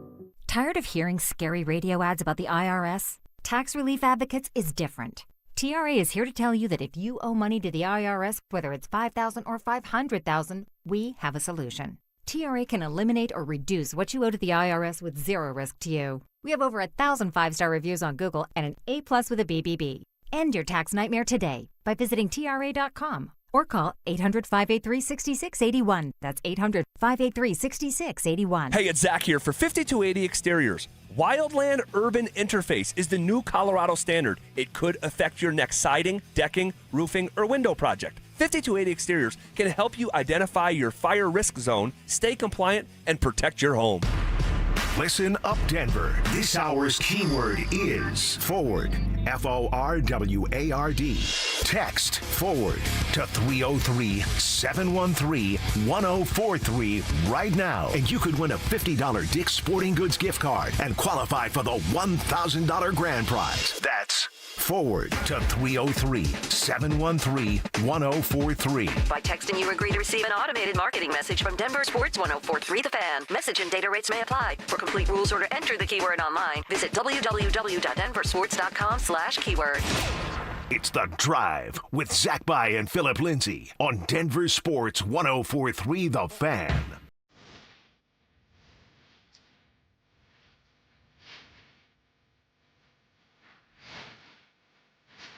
We will get back into the Nuggets, the Broncos draft, the Avs swiggity sweep. Avs just handling business left and right. Oh, my gosh. Pounding that Avs. Ooh, look at that. Something happened over the weekend. Separate from that, though. Separate from that would have felt impossible 1 month ago. Like, impossible. Anything's possible, Z. Well, apparently, because the Rockies over the weekend swept the New York Mets on the road at Citi Field. Here we go. And I know exactly what the Mets are going through. Yeah, they're struggling. Okay, they're struggling bad. I've told you this. My wife's family, who's actually coming to visit us this week. They're Mets fans, right? They're not just Mets fans. Like, imagine being like such a Bronco fan. Imagine being such a Bronco fan that you had like a daughter born and you named her middle name like Empower after Empower Field. That's what happened when my wife was born. Like, we're going to name her middle name Shea after Shea Stadium. So she was Ashley Shea Robinson when I met her. And so, like, that's the level of commitment within their family. They are in shambles. They are in shambles. I know you're having a good time. Oh my God, it's What's awesome. up, Pops? It's hilarious. And he's one of these guys. I think your father-in-law's like this too. Like they'll volunteer to watch the kids, and while we're at dinner, I get a picture sent of him in New York Giants pajamas that they didn't want to show me until he's in them. Phil has a Shohei Ohtani jersey. It's like, Phil, you don't even know baseball right now. And he's like, the Dodgers are better than the Rockies. I know that, Dad. Like, damn, you do. It's true. Oh, my God. So the Mets are going through it. The Mets have now lost 15 of 17, all right? They have a payroll that is number one. MLB's highest active payroll, $234 million for players just this season. Now, you compare that to the Rockies' payroll of $64 million. So one's number one, one's not inside the top 20. Yet and still, the trio of Michael Lorenzen, Jose Quintana, Chase Dollander. Oh, my gosh, this guy looks like a shooting star. The confidence is there now. Dude, 2 earned runs over 19 innings.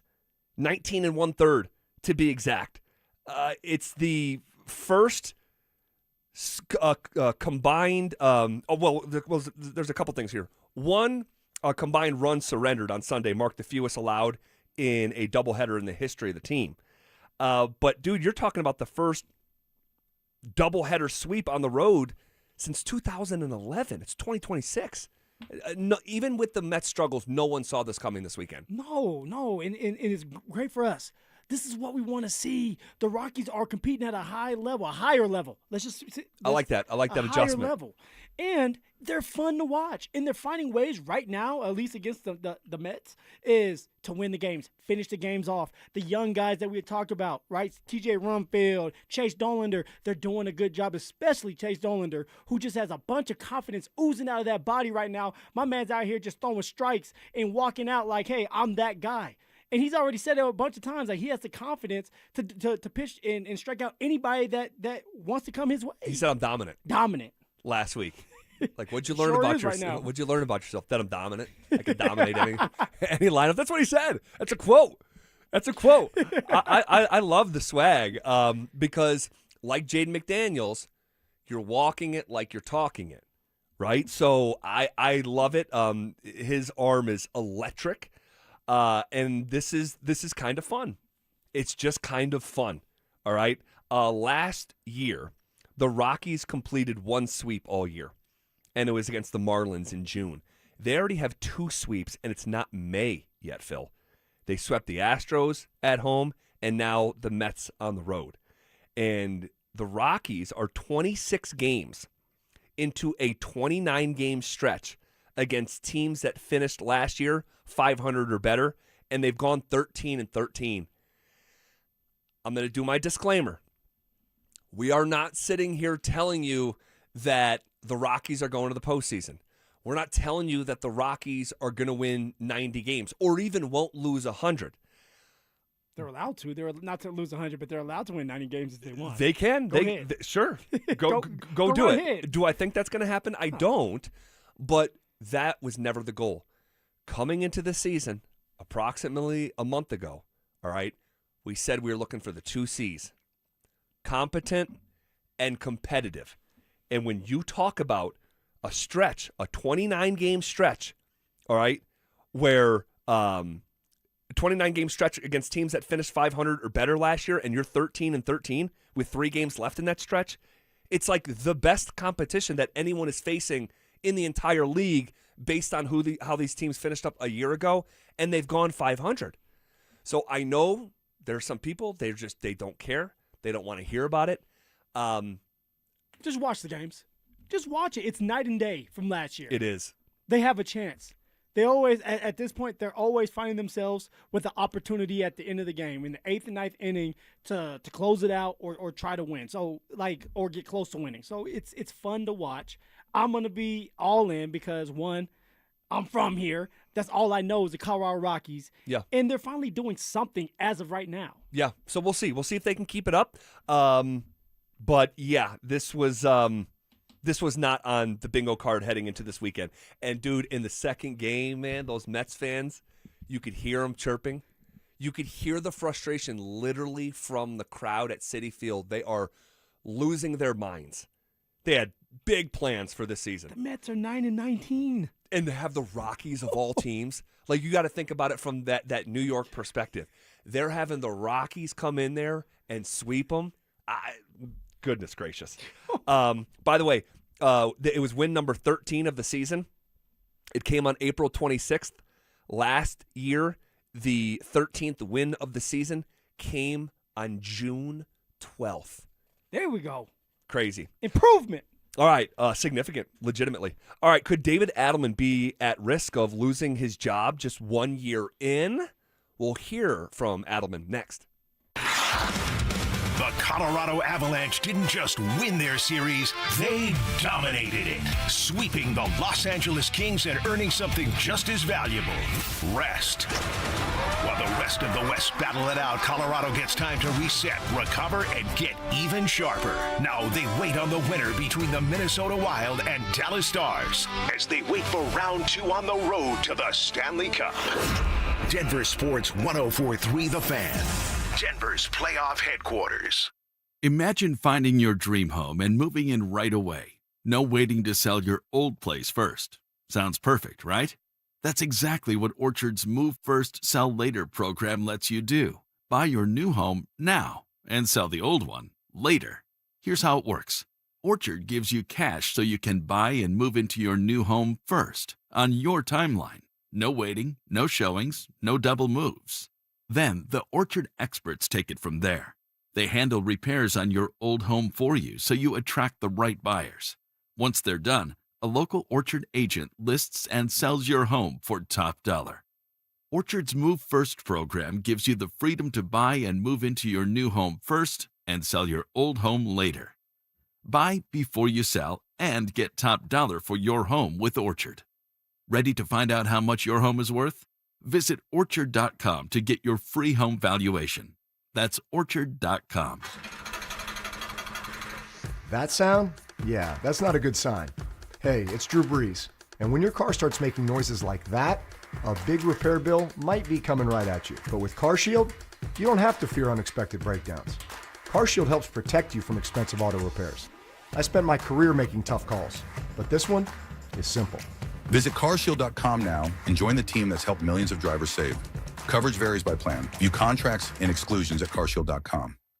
Tired of hearing scary radio ads about the IRS? Tax Relief Advocates is different. TRA is here to tell you that if you owe money to the IRS, whether it's $5,000 or $500,000, we have a solution. TRA can eliminate or reduce what you owe to the IRS with zero risk to you. We have over 1,000 5-star reviews on Google and an A+ with a BBB. End your tax nightmare today by visiting TRA.com or call 800-583-6681. That's 800-583-6681. When you've been hurt after a traumatic car crash, you don't need a sales pitch from an attorney with big promises and a loud voice. You need a team who fights for real results fast. That's why so many across the country choose the Berg Simpson Law Firm. Berg Simpson is nationally recognized, but is local right here in Colorado. So give us a call and let our team fight for the results you deserve today. If you've been injured, call Berg Simpson for free now at 303-790-2525. BergSimpson.com. Good lawyers changing lives. AutoNation knows that the joy of having a car is in the going. Off we go!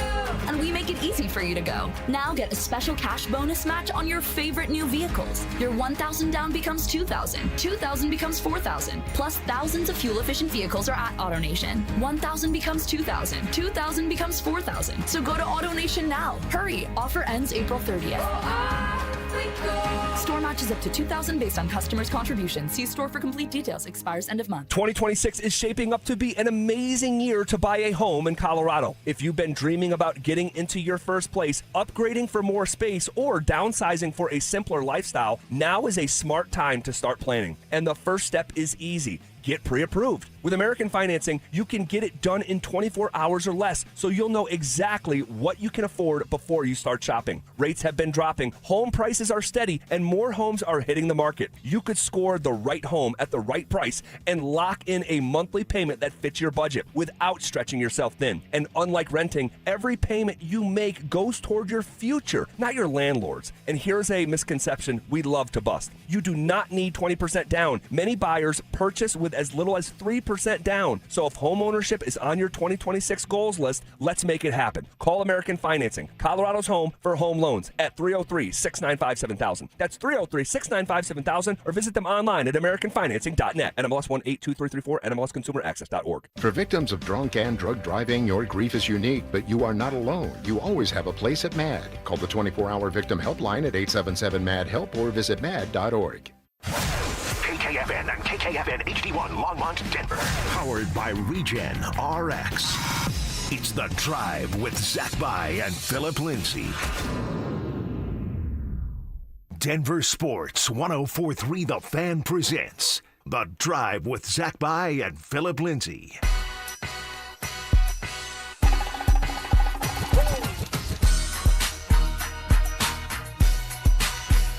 All right, halfway home here on a Monday as we continue to cruise through the day. The first 2 hours have flown by. And I want to shift gears back to David Adelman specifically. DA. Man. What's he doing right now? What do you think that man is thinking? Truly, what do you think he's thinking right now? That's a great question. What is David Adelman thinking right now? Series is down 3-1. I'm looking up damn, if we lose tonight, we are done in the first round.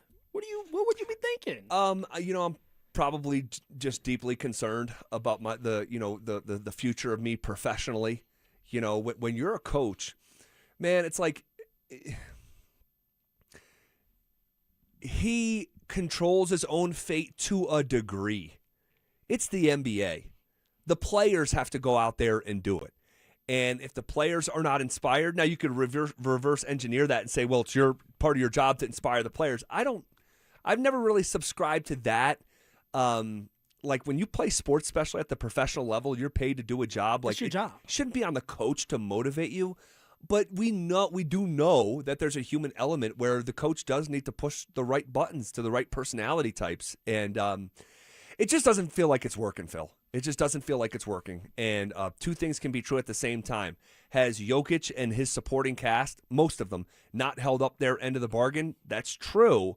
But Adelman, in the things that he can control, I think has really fallen flat.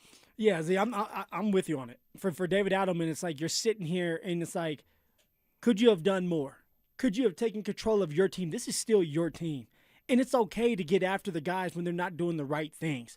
Or it's okay to show a little bit of emotion and call out some guys at the end of a game when you got embarrassed, not once, but twice. And then you sit there at the podium and you act like everything is still okay, and it's because you're missing shots is the reason why you're losing these games. No, it's more than that. It's internal. Internally, things are not right in that building. And it comes down to the players not being on the same page as the coaching staff.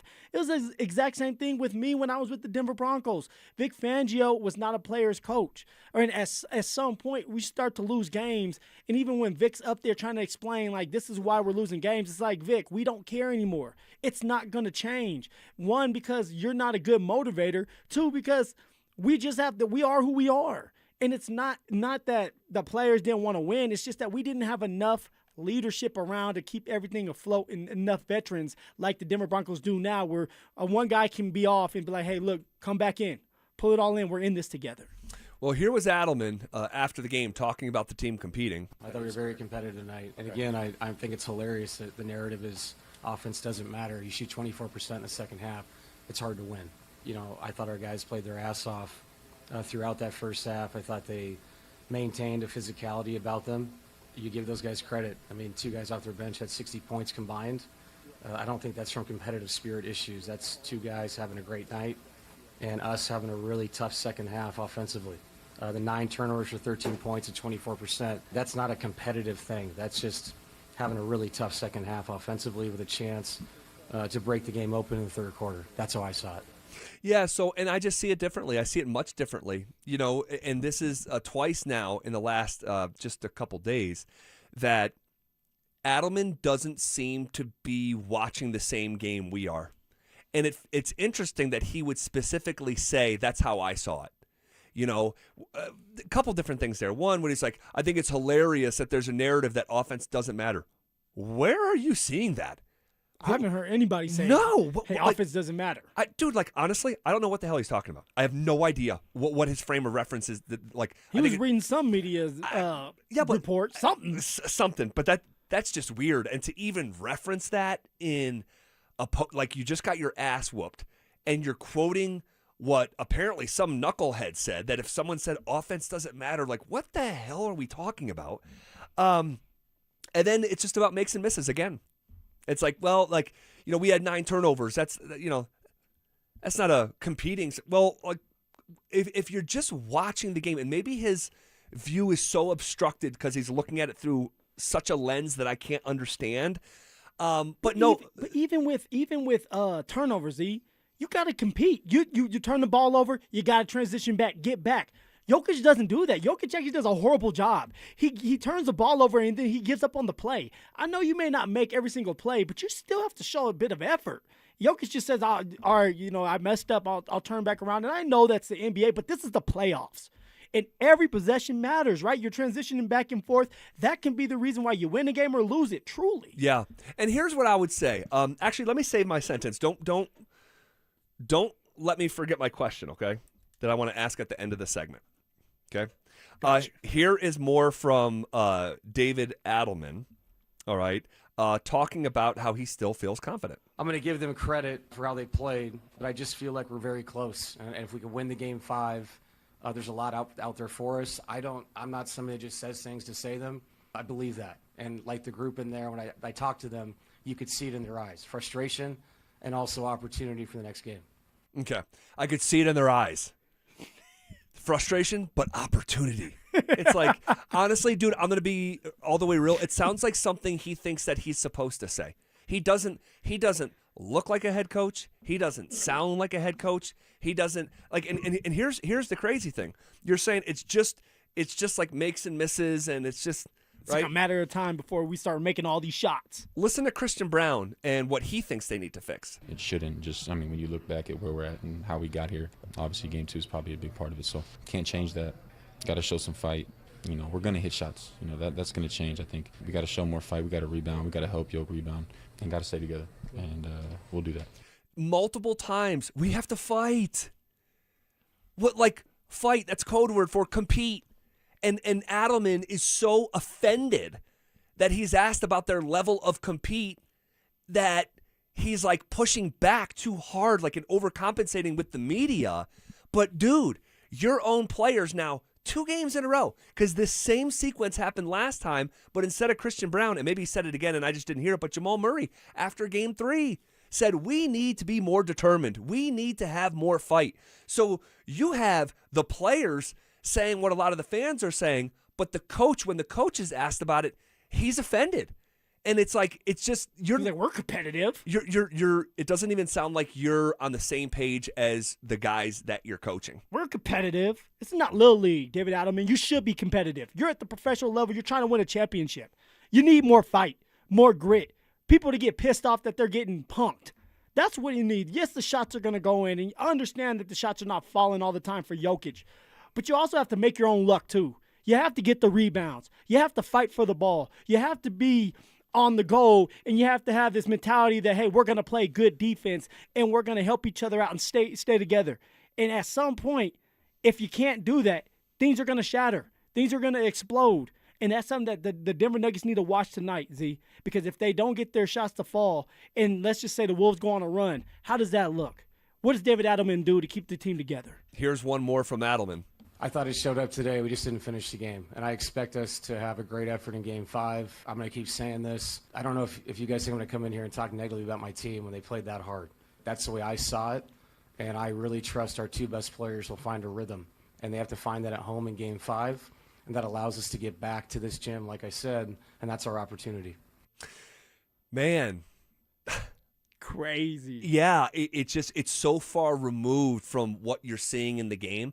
Like, if you guys think I'm going to come in here and talk negatively about my team after how hard they played, it's like, dude, playing hard is a prerequisite. Yes. That's the preface to the story that you read. You don't congratulate process when it comes to playing hard when your season's on the line. There's something missing here. Again, I didn't like the hire before it happened. I vocalized it after it happened. And by the way, and this is something I really harped on a handful of months ago when we were going through all this at the end of last year. Who else did they interview? The search that they said we did the search. And I asked repeatedly, where's the search? Who are the names for the search? Like, dude, we don't have the names for the search because the search didn't happen. Okay? And you said that. You said you didn't think that the search ever happened. Nope. Because when you do a search, you know who wants their names out? The guys who get interviewed and their agents. Crickets. Tell me who they searched. I'll wait. But here's the other thing I would ask about David Adelman. And I'm not calling for his job, but his job should be in question. Okay? Here's my question for David Adelman. If he got fired today for the Denver Nuggets, from the Denver Nuggets, would anyone else in the NBA hire him? The answer is an unequivocal no. If he got fired today from the Denver Nuggets, would I believe that he would be a head coach ever again? I believe the answer to that question would be no. You should consider using those answers to those two questions as a compass for your decision-making moving forward if this thing flames out in the first round. And you're talking to Josh Kroenke at this point. Yeah. If no one else would want the guy you have, who you've entrusted for the second half of Jokic's prime, why would he be here beyond this year if things continue to trend in this direction? It's just food for thought. All right. What do we make of what the Denver Broncos did over the weekend in the NFL draft? We'll get to it next. The Denver Broncos are out of the 2026 NFL Draft, and the focus is clear. Build depth and get tougher. No first-round pick, but Denver made the most of it, loading up on key positions and adding competition across the roster. From defensive reinforcements to offensive upside, this class is all about development and long-term impact. Now, it's on the coaching staff to turn potential into production. The next chapter starts now in Denver. Denver Sports 104.3. The Fan. If you have unfiled taxes or are in debt to the IRS, this is important news. Did you know the IRS has programs specifically designed to help people struggling with tax debt? Powerful tax assistance programs that can save you thousands if you qualify. No one knows these programs better than the experts at Optima Tax Relief, America's most trusted tax resolution firm, A-rated by the Better Business Bureau. Their award-winning tax attorneys and licensed professionals have resolved over $3 billion of tax debt for their clients. One call to Optima can start the process, helping to put an end to your worries about wage garnishment, asset seizure, and other aggressive IRS actions. Find the best options to solve your tax problems. Call the experts at Optima Tax Relief today for a free consultation. Call 800-343-6460. 800-343-6460. 800-343-6460. Optima Tax Relief. Some restrictions apply. For complete details, please visit OptimaTaxRelief.com. Soda weight loss is state of the art. You've heard me say that for years and years now. Why? Because it's so true. And SodaDietNutrition.com is the website you need to go to, or call them up 1-866-800-SODA. Listen, I lost 60 pounds a few years ago with SodaDietNutrition.com, and I'm never going back. Haven't gained the weight back. Why? Because I know how to eat, what to eat, and when to eat. All thanks to my friends at Soda Weight Loss. Soda Diet and Nutrition. You can join Soda for a short time to have results that last a lifetime. Join now, and your partner joins free. It's two people with real accountability for the price of one. Online, SodaDietNutrition.com, or call them up 1-866-800-SODA. And just having that real nutritionist, having that program in place to help you lose the weight, it means everything. And right now, when your partner can join for free, with you get two people, real accountability, the price of one, it's a no-brainer. SodaDietNutrition.com is where you need to go. Soda Diet Nutrition, they're state of the art. The R&B Tour. starring Usher Raymond and Chris Brown. Live in Denver, uniting two of R&B's defining hitmakers, Chris Brown and Usher Raymond. Two legendary artists, one stage. Empower Field at Mile High, Friday, June 26th. Get tickets now at Ticketmaster.com. Jacob's Law, 303 Law 4040. Really proud of this case that we just settled. There was a young man very seriously injured. In fact, I had to go to the hospital and meet with him and his family. And we checked with the insurance companies while I was at the hospital, and they claimed no insurance coverage on either side. And on top of that, he had no medical insurance. So he was going to be facing about $400,000 in medical bills. And I said to the family, I said, I cannot make you any promises, but I know no other lawyer is going to touch this case because the insurance companies say they won't pay. But I want to try. Let me at least try. And I put my team at 303 Law 4040 on it, and they found $75,000 in insurance coverage that the insurance companies did not want to pay. So not only do we get them $75,000, but we also found a way to get them on Medicaid. So the $400,000 in bills was covered by medical insurance as well. We were proud. We fought for them. We'll fight just as hard for you if you ever need us. The number's 303 Law 4040. Go ahead, save that number in your phone. You never know when you're going to need us. It's 303 Law 4040. Hello? Hey, sis. Got a sec? Yeah, what's up? Take a look at the picture I just sent you. I'm walking into Hellsburg and want to get Mom something special for Mother's Day. Yeah, she's done so much for us this year. Let's see. Diamond pendant. Oh, she'd love this. Great. I'll get this, which means you're in charge of flowers. Okay, deal.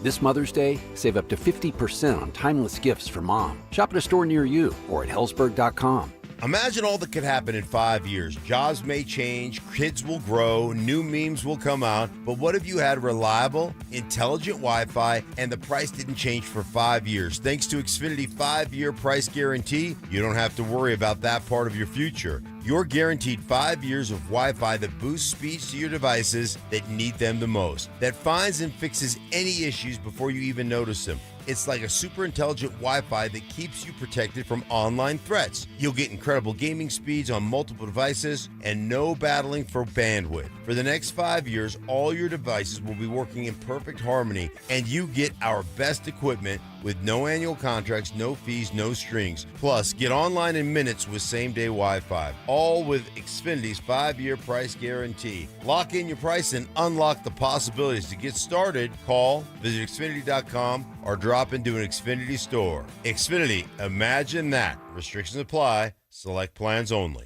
I'm Corey Rose, anchor at 9 News and proud mama who enjoys taking my kids mountain biking at Winter Park.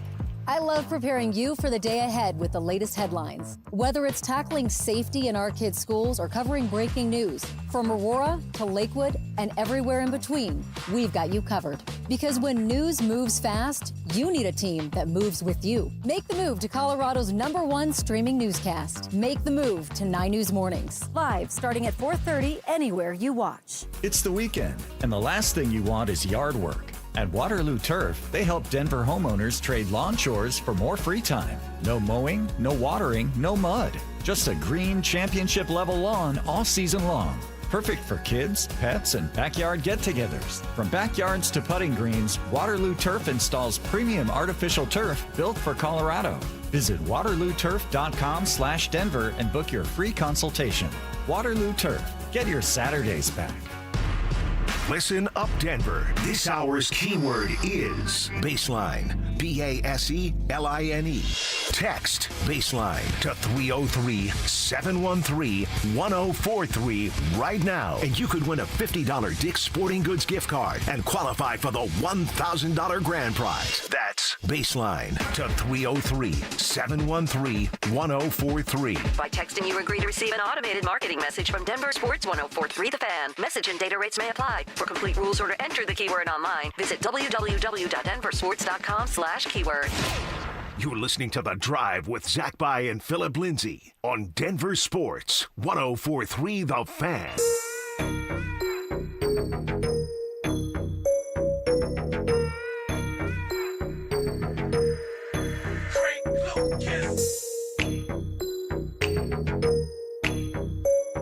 What did we make of what the Denver Broncos did in the NFL draft? We'll just do a little snapshot here.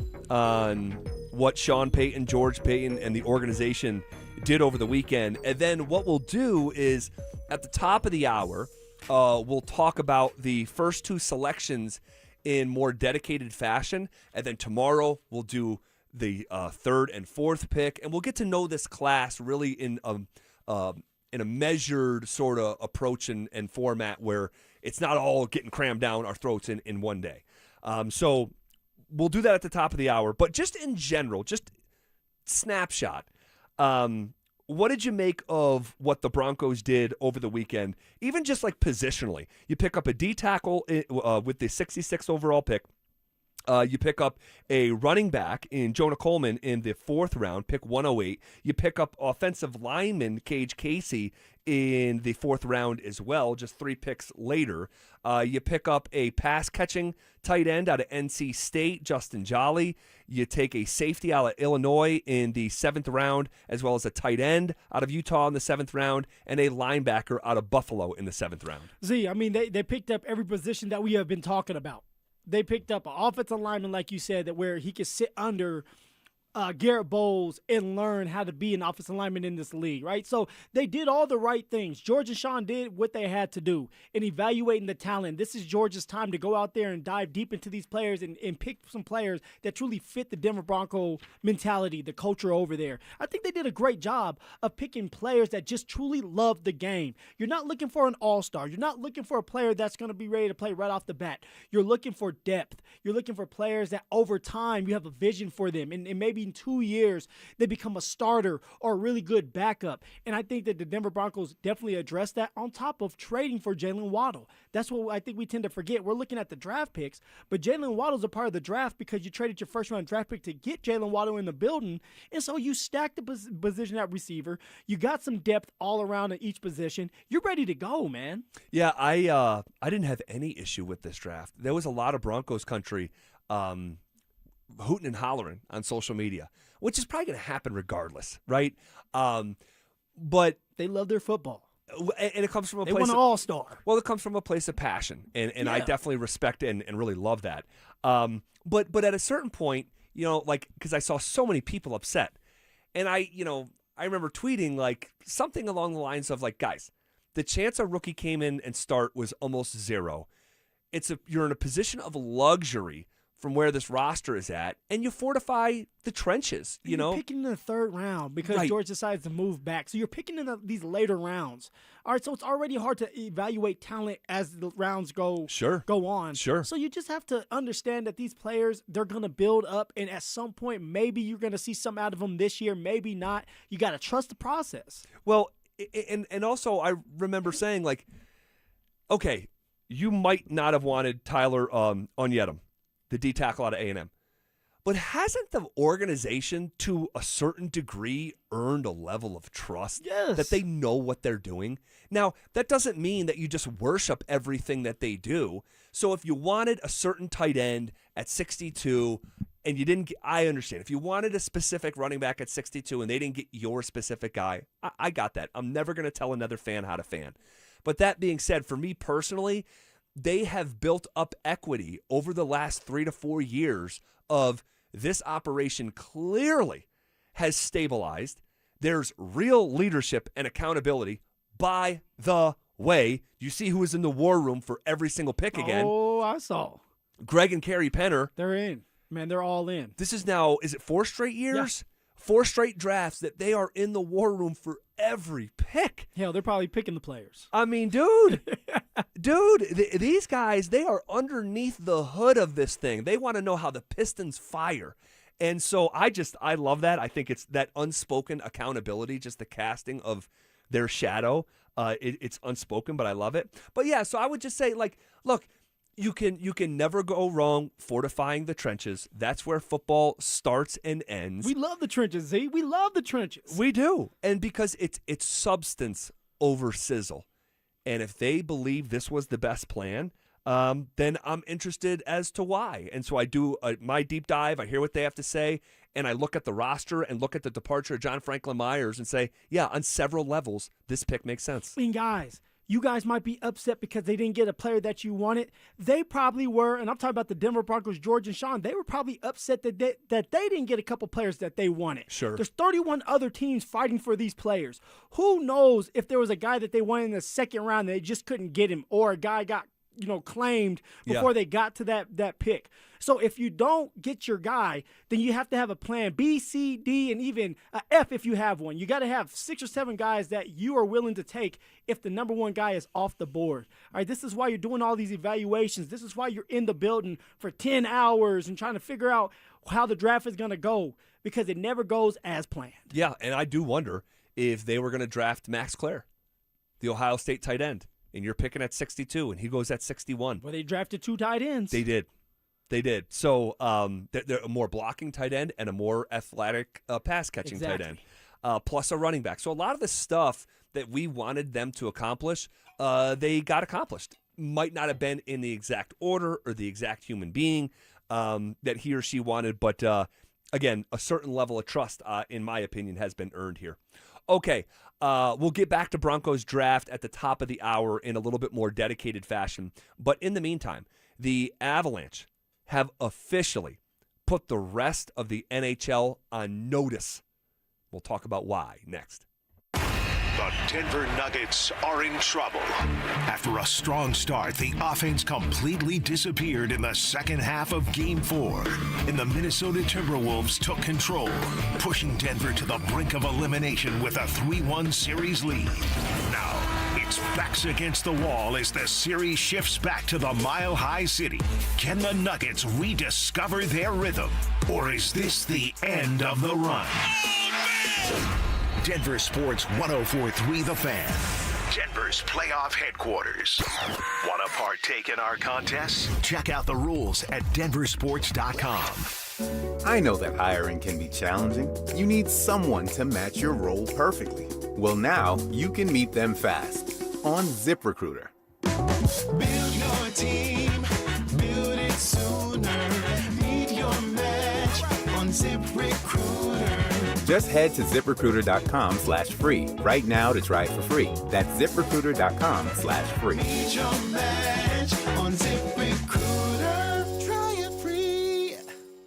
Wesley Financial Group is not a law firm, and Chuck McDowell definitely not an attorney. This is Chuck. If someone talked you into buying something really silly and you want to get out of that silly little thing, my advice, get the facts. Call me and I'll send you our timeshare exit kit absolutely free. Inside, you'll learn how timeshare works and all your options for cancellation. Call Wesley now for your free exit info kit. 800-290-7100. That's 800-290-7100. No tax returns, no W-2s, no kidding. We have expanded our guidelines to help even more people qualify for a loan to buy a home or save money on one they already own. Call U.S. Mortgages at 303-LOW-RATE. All loans subject to approval and change. License number 392126. Matthews Fine Watches and Jewelry buys, sells, and services pre-owned Rolex, Cartier, and all luxury Swiss watches. So if you're looking to make a change in your watch collection or just looking to sell, come to Matthews Fine Watches and Jewelry. Matthews Fine Watches and Jewelry, located in the Highlands Ranch Town Center or online at MatthewsFineWatches.com. Cecil Lammy here for Window Nation. Spring is a great time to open your windows and wait a second, what? Windows won't open? They leak? They're cracked? They need repainting? Again? Getting top quality custom fit windows from Window Nation is easy and affordable. During the More You Buy, the More You Save sale, you could save up to 50% off. Plus, you could get them with 0 interest for 5 years. During uncertain times, one of the best investments you can make is in your home. So visit windownation.com now to book a consultation. Running a small business means juggling a lot. Your network has to handle it all.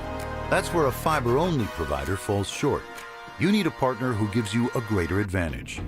Introducing the Total Solutions Advantage only from Comcast Business. A first-ever combination of the largest, fastest fiber-powered network, the most reliable Wi-Fi, gig speeds with equipment and security included, and a 5-year price lock. Plus, it's all backed by a 30-day money-back guarantee. The Total Solutions Advantage only from Comcast Business.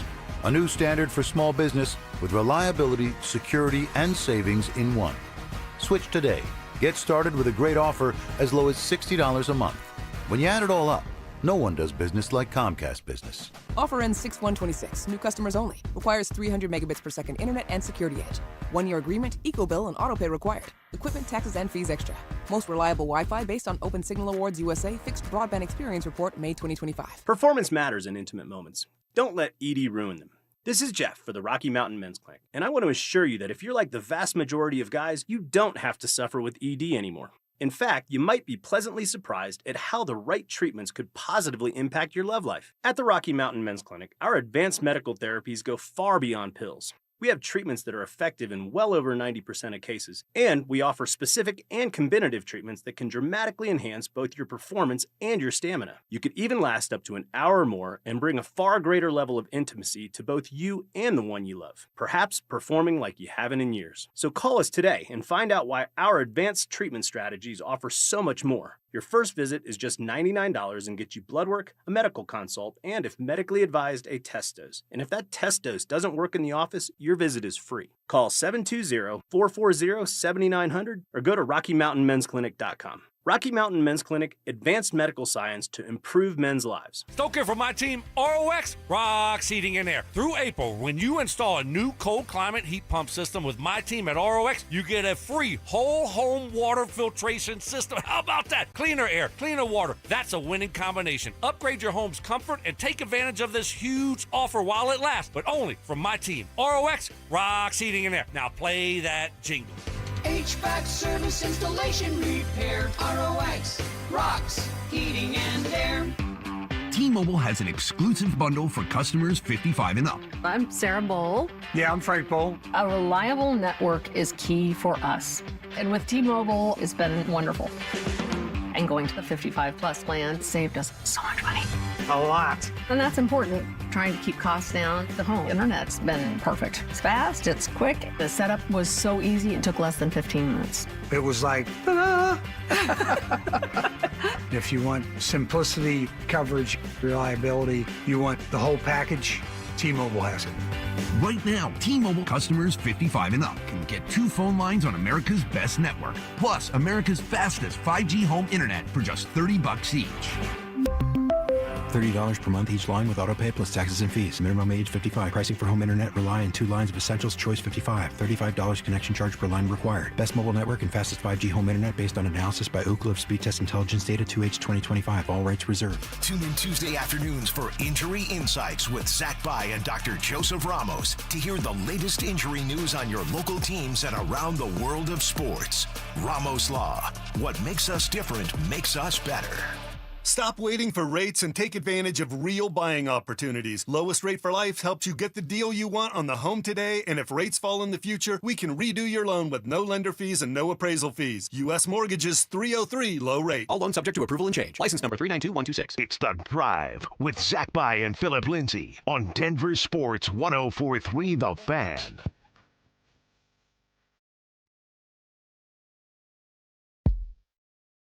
All right, before we shift gears back to the Colorado Avalanche, I have to read this RamosLaw.com text message. I have to. Who's mad at you now? Oh, dude, this is so rich, and because this is a decade in the making for me personally. Okay, all right. And this person who didn't put their name on it, all right, it's their first ever text message into the radio station. All right, shout out. So 6135. One, let me just be respectful. Thank you for listening. Okay. Thank you for engaging our show on the RamosLaw.com text line. And I'm being serious. Thank you. This is the text though. I have to read this because this is like so full circle. It's hilarious. Why is that every one of you guys on the Fan are critical about all the teams except the Broncos? It's actually disgusting the way you guys put them on a pedestal. Okay. I had to read this because this is hysterical to me. Because for years, Phil, and I'll speak for myself, 2017, 18, 19, 20, 21, 22, 23. It's been long. It was, you guys are so negative about the Broncos. Zanker, you remember this behind the glass? You guys are so negative about the Denver Broncos. Man, you guys just beat up the Denver Broncos. It was almost as if we were giving commentary on the football team when they had their worst stretch in the history of the organization. So our tone during those years was a reflection of that.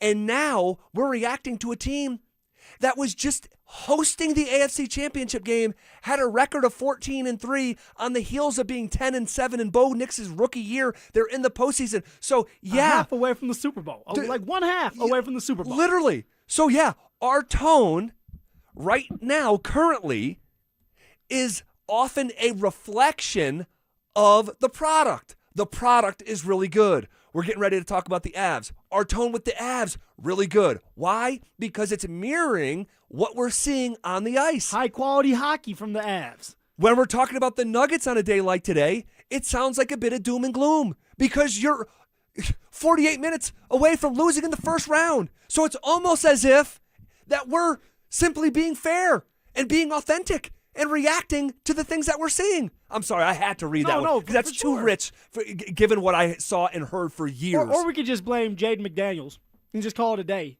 Blame him and say everything else is good. The Nuggets are just going to be fine. They're down 3-1, but it doesn't matter. They'll come back. Like this is, I have to get off my chest. The only reason why everybody still has hope that the Denver Nuggets are going to come back in the series and win in 7 is because Ant-Man is not playing, DiVincenzo is not playing, and you got a bunch of guys that don't know how to win right now because they're young and they don't have enough.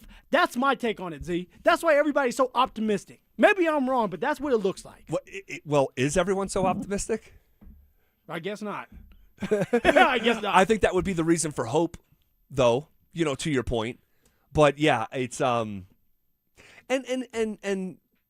you're kind of insinuating something here that I just want to please do really emphasize. If you are looking at this situation and you are not critical of Nikola Jokic and David Adelman, you're not doing this the right way. Full stop. If you're watching the games, you know what you're looking at, and you're not critical of Nikola and Adelman specifically, you're not doing this job the right way. Because it's not a reflection of what you're seeing. You manufacture. And there's certain limitations that certain folks have and don't have, and I'm not going to get into all of it behind the scenes. But yeah, if you're watching this stuff and you're not critical of the Joker, and don't quote me his numbers. That is the silliest, most reductive way to go about. Jokic he's 27 foot. No. If you know what you're looking at, you know what's acceptable for him, you have to be critical of the Joker. And that's fair. Because, by the way, this is really the first time in the Jokic era that he is receiving wholesale criticism the way that he currently is. And that's been fair because the guy's been great. And I believe that he's going to be great tonight. I still think he'll find a way tonight. You know what it kind of reminds me of, and maybe correct me if I'm wrong, but 2011, I keep bringing this back because I was a D-Wade fan. And I truly thought that LeBron James let D-Wade down in that series against the Mavericks. It was 2011, where the Mavericks ended up winning it, and LeBron James had a horrible series. He did. He had a horrible series. He did. And D-Wade was doing everything, scoring, blocking shots, playing defense, and yet LeBron James, the guy that everybody was counting on, did not come through for his team. And right now, that's kind of what it seems like with Jokic in a way, where it's like you need Jokic to be at his best, and he's not. Not even close. Not even close. And I know it's hard, and I know that we don't know what he's dealing with. But when you're considered the greatest player to play the game right now, you have to show up, and he's not showing up. And I'm glad you just said that because I'm seeing it on the RamosLaw.com text line from 1976. Put your name on it, guys. Is it fair to say that Jokic is no longer the best player in the world? Good. We talked about it on Friday. Yeah. I said, if you don't make it out of the first round, that crown can't be on your head. And this is from someone, if we're doing the King analogy, who talks about bending the knee to Jokic like 2 knees for you. He's a basketball god, lowercase g. And so, like, if I'm saying that, like I call him our Denver Sports King, yeah. I'm sorry, in the game of basketball where only 5 guys play at once, the best player in the world makes it out of the first round. You can't have that title. He'll be one of the best still, but I know me personally, I'll make the decision for my own self. I'll let everyone else decide for themselves.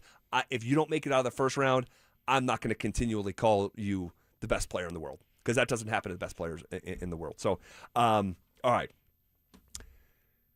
The Avs. How about the Mavs? You know, Let me see the Avs. let's just actually save the Avs because there's not enough time, and I want to give them their respect and the limelight and the stage that they deserve. For sure, they're the Kings right now. They're the Kings. They slayed the defeated Kings. Yes, to become the Kings. Yes, they and we'll just put a pin in that. What does your gut tell you about what we're in store for tonight at Ball Arena?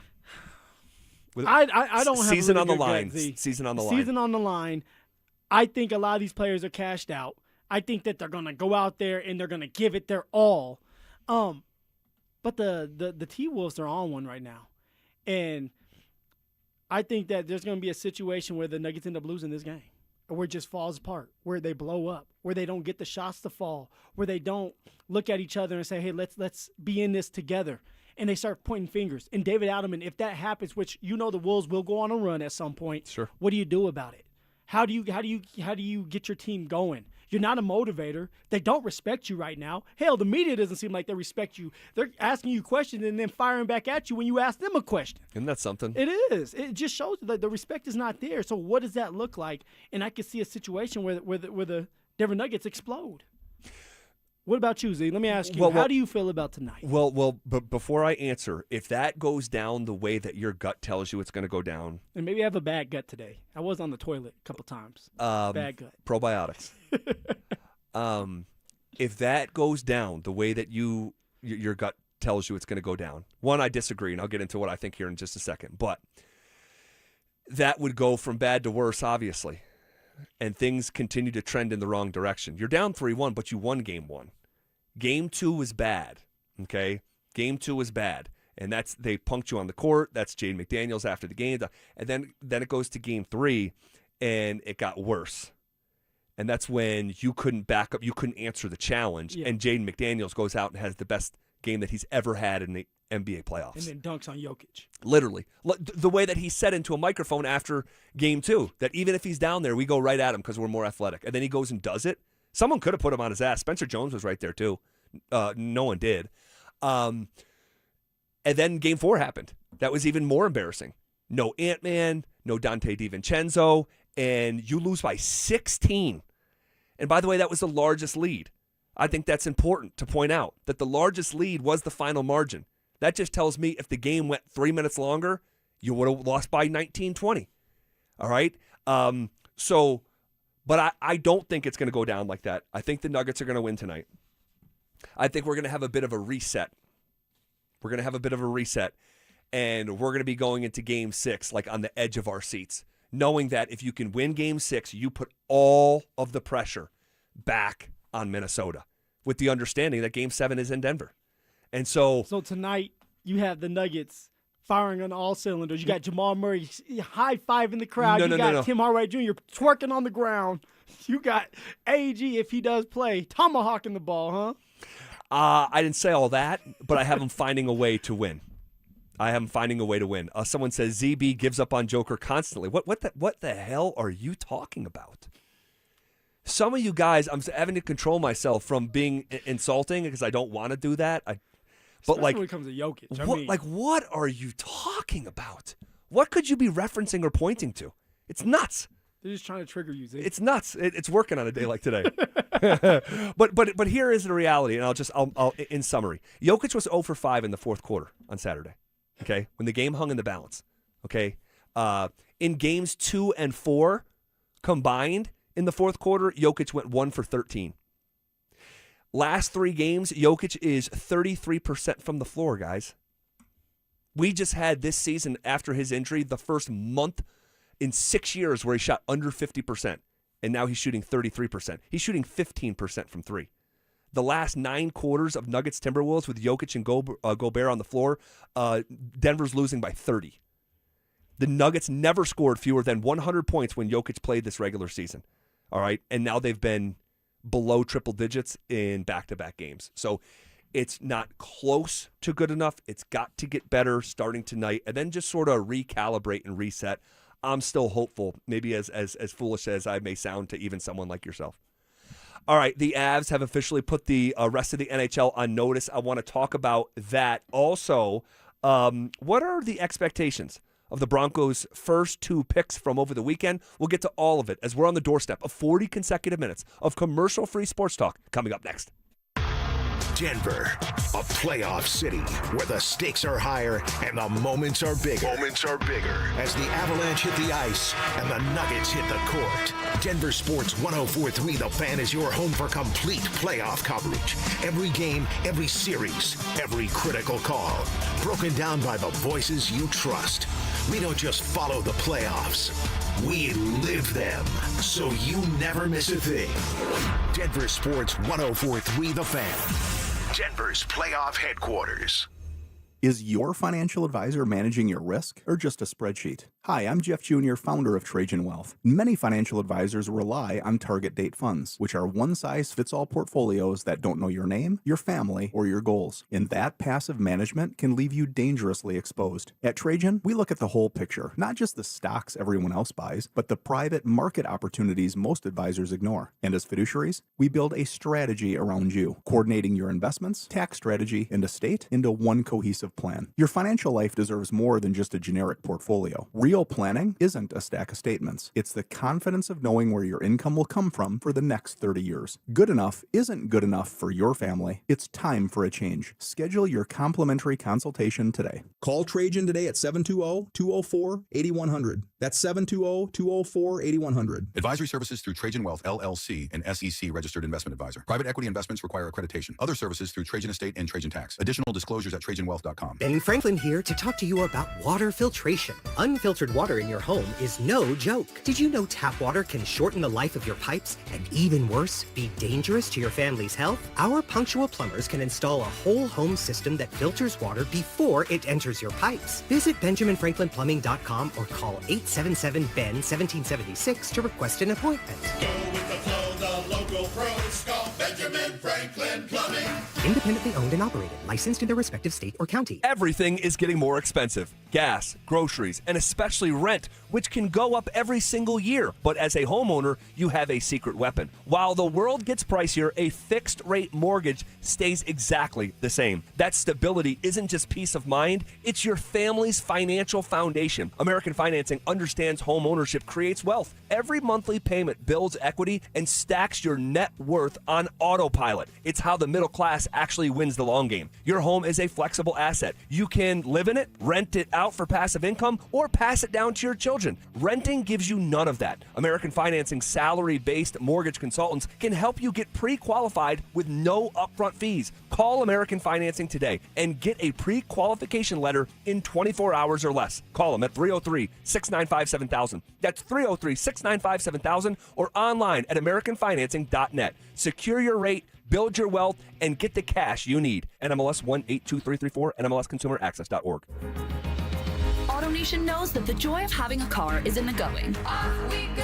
And we make it easy for you to go. Now get a special cash bonus match on your favorite new vehicles. Your $1,000 down becomes $2,000. $2,000 becomes $4,000. Plus thousands of fuel-efficient vehicles are at AutoNation. $1,000 becomes $2,000. $2,000 becomes $4,000. So go to AutoNation now. Hurry! Offer ends April 30th.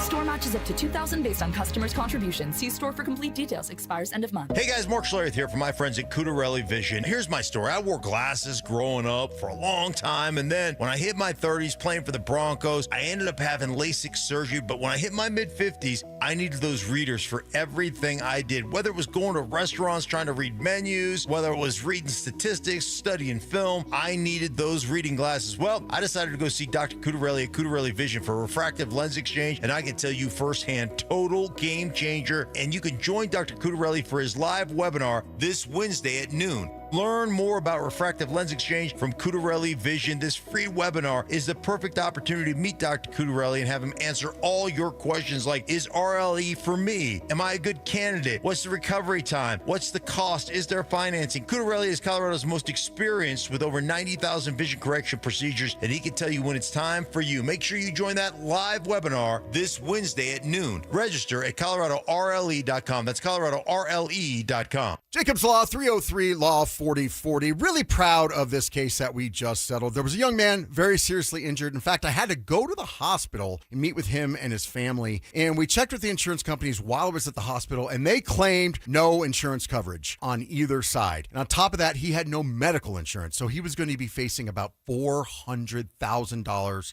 in medical bills. And I said to the family, I said, I cannot make you any promises, but I know no other lawyer is going to touch this case because the insurance companies say they won't pay. But I want to try. Let me at least try. And I put my team at 303 Law 4040 on it, and they found $75,000 in insurance coverage that the insurance companies did not want to pay. So not only did we get them $75,000, but we also found a way to get them on Medicaid. So the $400,000 in bills was covered by medical insurance as well. We were proud. We fought for them. We'll fight just as hard for you if you ever need us. The number's 303 Law 4040. Go ahead, save that number in your phone. You never know when you're going to need us. It's 303 Law 4040. Get your epic party started at Staples. Now you can grab Party City balloons, decorations, and tableware, plus matching custom invites, banners, and more right at your local Staples. That was easy. Stream Stokely and Evans with Mark Schlereth, Dover and Cecil, The Drive, and all your favorite shows on the Denver Sports 104.3 The Fan app. Powered by Advanced Tax Solutions. Denver Sports 104.3 The Fan. Denver Sports 104.3 The Fan presents The Drive with Zach By and Phillip Lindsay.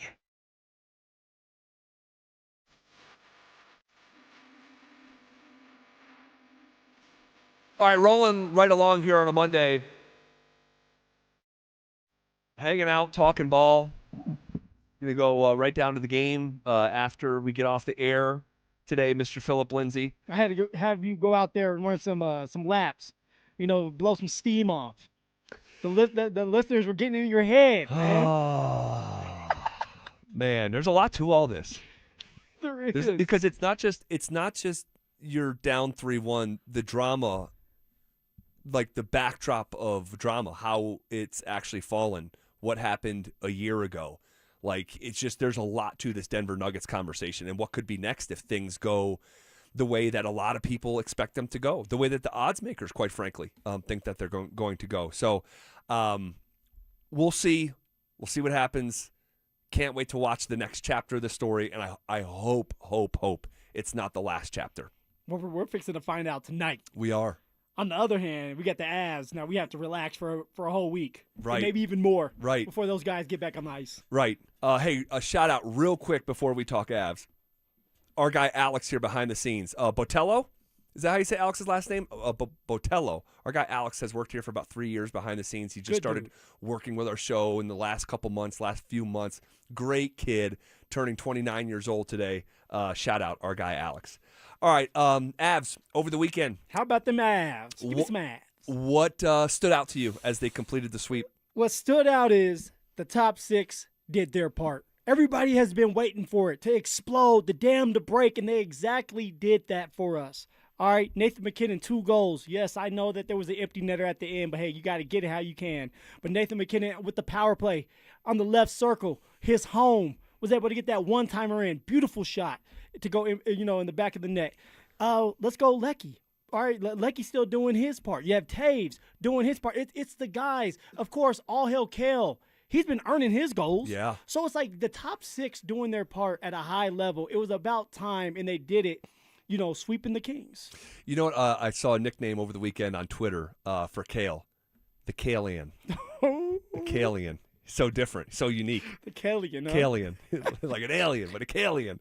Man's an animal. Man, he's been fun, hasn't he? He has been. Like you talk about like some of these goals, they're not all created equal, right? And some of them are circumstantial, some of them are rebounds, some of them are right place, right time. Gabe Landeskog banging it off the boards and it ends up in the back of the net, right? So they're not all created equal, but Kale's goals here for 2 straight games have been like individual effort playing above the X's and O's.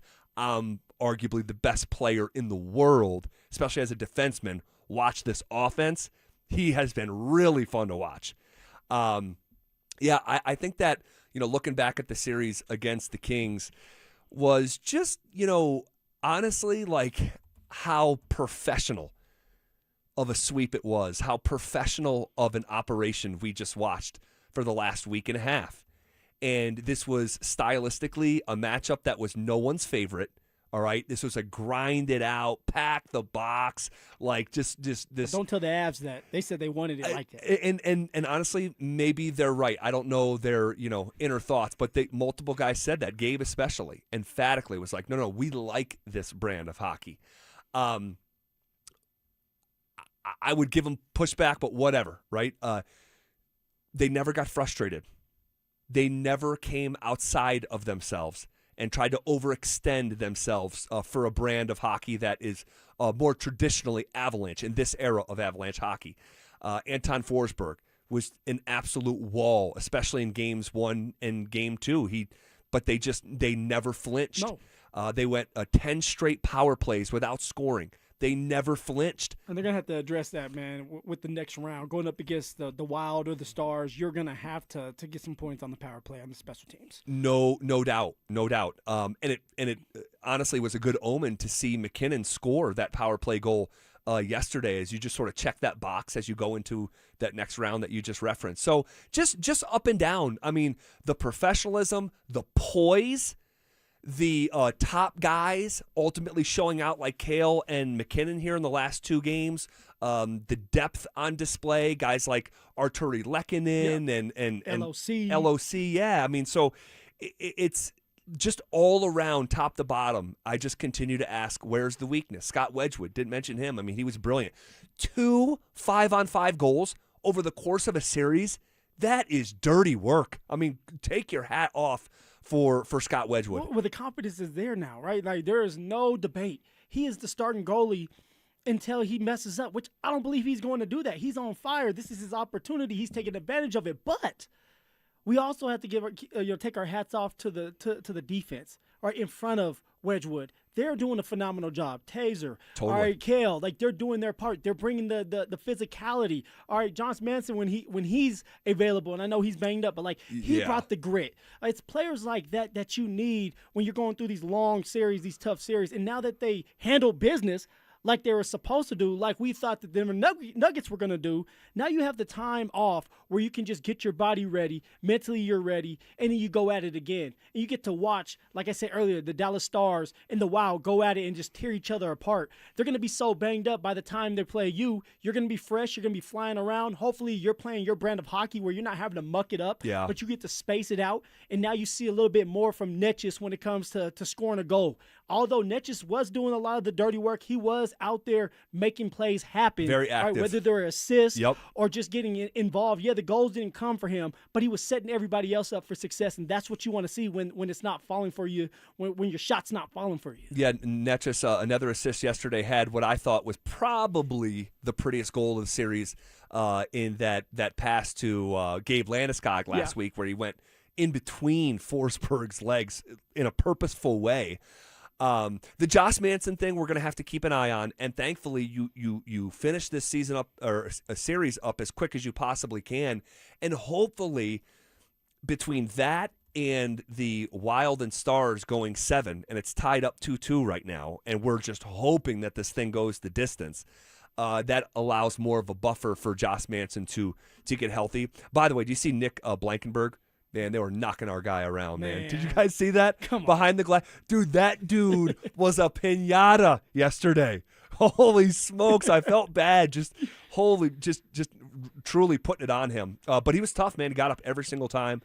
And shout out Nicholas Wall. Sure. You know what I mean? He was able to get a goal last night in the evening when he was able to get the rebound, put it back in there. His name is coming up. He was even in some of the power play. Like, he was doing his thing. He had the game winner in game 2 in overtime. Exactly. So, like, his name is coming up more times than not. That's what you want to see. A guy that came in this year making plays for the Colorado Avalanche. You love to see it. Who was if I were to ask you, and Drew, I'm curious of your answer too, who is the MVP of the series? Hands down, if you guys don't say Wedgwood, we're all fighting.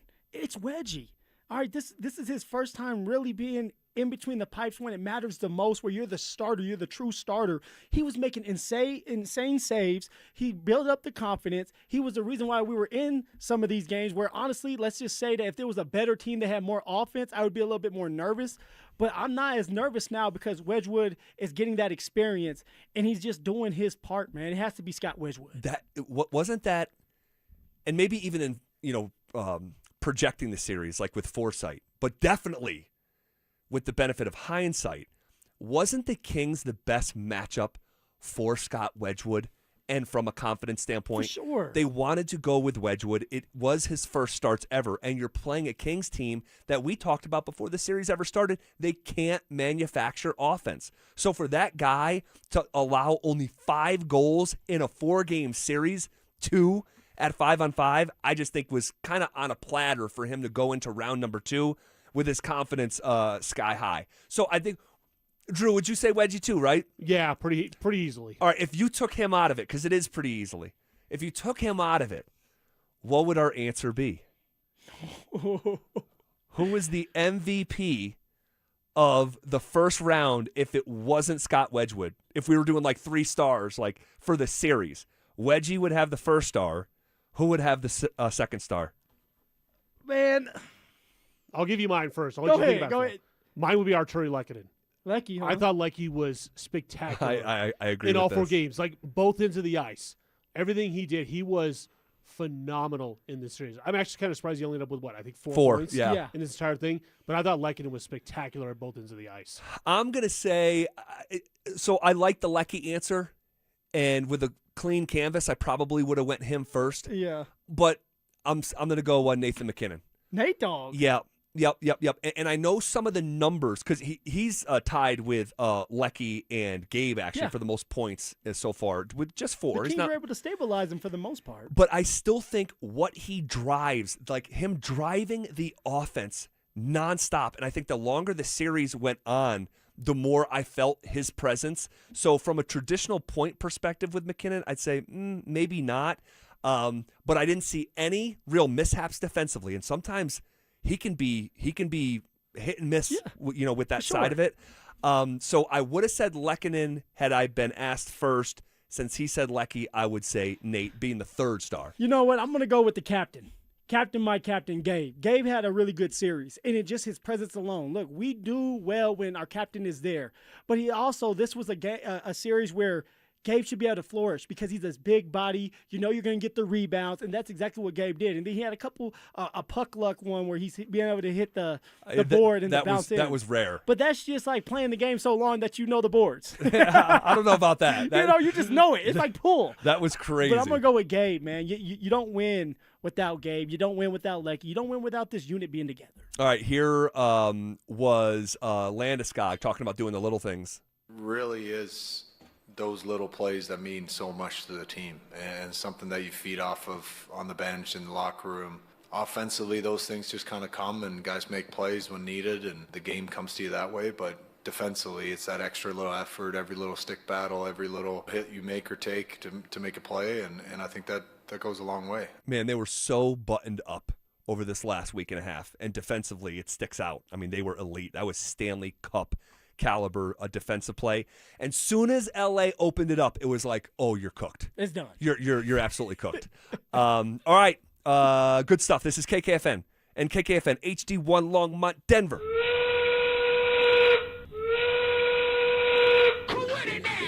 We are coming with it, and we are coming for it. It's Zach By and Phillip Lindsay, and we are The Drive, powered by Regen RX. Woo! Rolling downhill here on a Monday. Let's go. Man. Put me in, David Allen. Put me in. Put me in, Betsy. I'll help you out. Cannot wait for this give game. Up like 10 goals. They'll Man. pull my ass in 30 seconds. Well, we'll see. We'll see what unfolds in the Dallas and Wild series. Yeah. They're going at it, man. They are. I mean, that has been a heavyweight fight. And I'm just so thankful the Avs were the top seed and not a part of those first-round shenanigans that the NHL has. And then we'll see what we're in store for tonight. All right. I do think the Nuggets are going to win tonight. Maybe I'm a fool. Maybe I'm a fool. Why do fools fall in love? Phil, and maybe I'm a fool. I think the Denver Nuggets find a way to win in 7. Why are you so confident? I'm not so confident. I'm saying maybe I'm a fool before I say it. But why do you feel that way? Like, why is it in your gut that you think that the Denver Nuggets might be able to win in Game 7? Two things I'll just point to. Yeah. One, this group, for whatever reason, they have been so stubborn in the past where they need to be like not just tasting their own blood, but drinking it and feeling their mortality.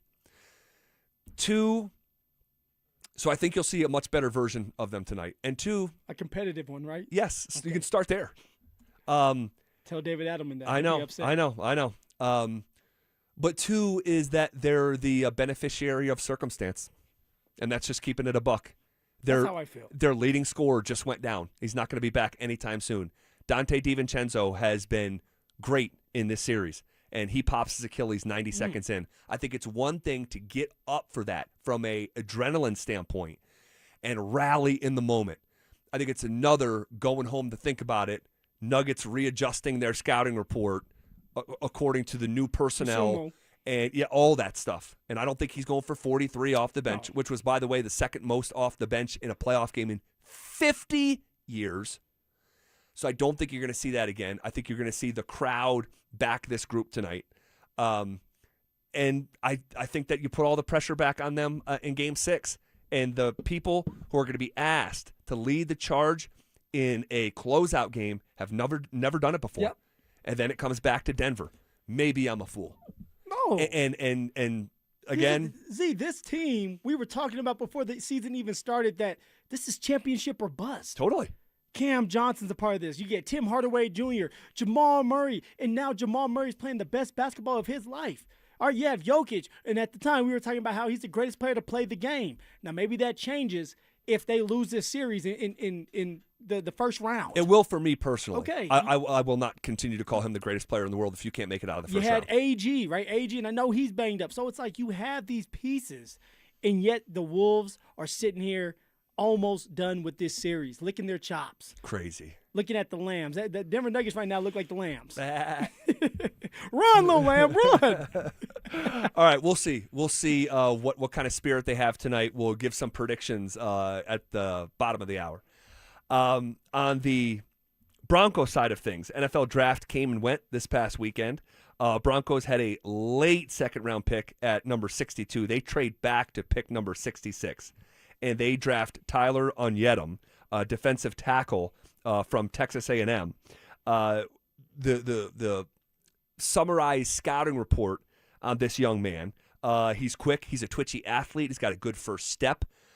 This is someone who had an opportunity to rush the quarterback for the first time in his career. He spent the first 4 years at Iowa State. He is the son of Nigerian parents who moved to the United States in the 1990s. Okay.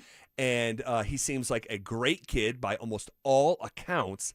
And he has a really awesome run at Iowa State. Iowa State in 2024 wins 11 games, most in school history.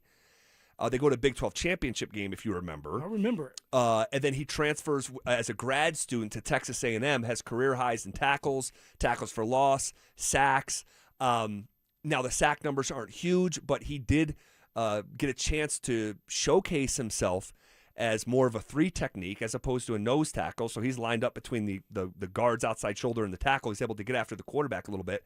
And he flashed some signs of life in that department. And he's a really good athlete, and it seems like the Broncos are betting on his upside. Yeah, and for the Denver Broncos, it's a luxury to be able to pick this man up in the third round. Totally. Right? You're not reaching for a guy that you want or you hope pans out. You're like, look, we'll trade back if you're George Payton. You trade it back, and you got a guy that can sit behind Zach Allen, who, by the way, is doing a great job in his career. And now for Zach Allen, you get to teach this young man still play at a high level, still make all your money, but teach this young man how to be a pro's pro and at some point how to be dominant. So now you have this defensive tackle that can come in and play maybe 25, 30% of the time, just like Jahdae Barron did this year. Or you're asking him to maybe rush the passer or be stout and be the anchor and stop the run, but he's not going to have to do a lot of thinking in his first year. Also, he gets to sit back there and truly have a redshirt year. Understand the game, understand the flow of the game, understand how it takes or what it takes to be a great pro in this league. Understand Coach VJ, the defensive coordinator's schemes and understand what he wants done, and then go out there and play with your hair on fire. Knowledge equals confidence equals playing fast. And when somebody tells you, hey, look, all I want you to do is rush the passer, now you're just confident, and now you're just playing fast because there's not a lot of thinking going on. So I love that George and Sean decided to pick up a defensive tackle in the 3rd round for depth, to help you out. You lost John Franklin Myers, but you're getting a young guy that hopefully in 2 years is a bona fide starter. Yeah, he's got the athleticism to mold into a starter. It's just a matter of, does he get there? Does he pan out the way that the initial projection has him? So for him, we have Sean Payton here talking about, and real quick before we hear from Sean, in the days and weeks leading up to the draft, I know Broncos country, a portion of Broncos country, very upset over this pick. You or I didn't have a problem with it. It's the trenches. You lost a key piece in that department, and fortifying it, I have no issue, none. Adding depth to an already really good football team, and in my head, it's Super Bowl or bust. You have a bunch of veterans that have been there, done that. You have a bunch of second team players that can go in there and execute at a high level. Who I'm thinking of is Malcolm Roach, who comes in there maybe on 3rd downs and wreaks havoc. Like, so that you're looking at players like that, and now you're just adding young guys that over time will develop and grow into their role. That's what you want to do. Yeah, and both sides of the trenches are getting older. That's just simple. The reality of an NFL lifespan. So you get younger, really on both sides of the ball up front, offensively and defensively. And by the way, so like you have Tyler Onyedem here. He is versatile. He's played multiple positions on the defensive line. And then you look at, and we'll spend more time on this later in the week as we talk about 2 players a day over the course of the week and get to know this class. But Cage Casey, the offensive lineman from Boise State, is swing tackle with guard flexibility. So you drafted 2 young players on each side of the trenches who can each do multiple things. And so I think there's something to be said for that. Here was Sean Payton talking about finding what is ultimately and always a difficult position.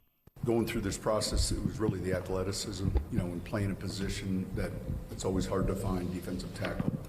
I mean, his strike, his shed, but it was the athlete makeup.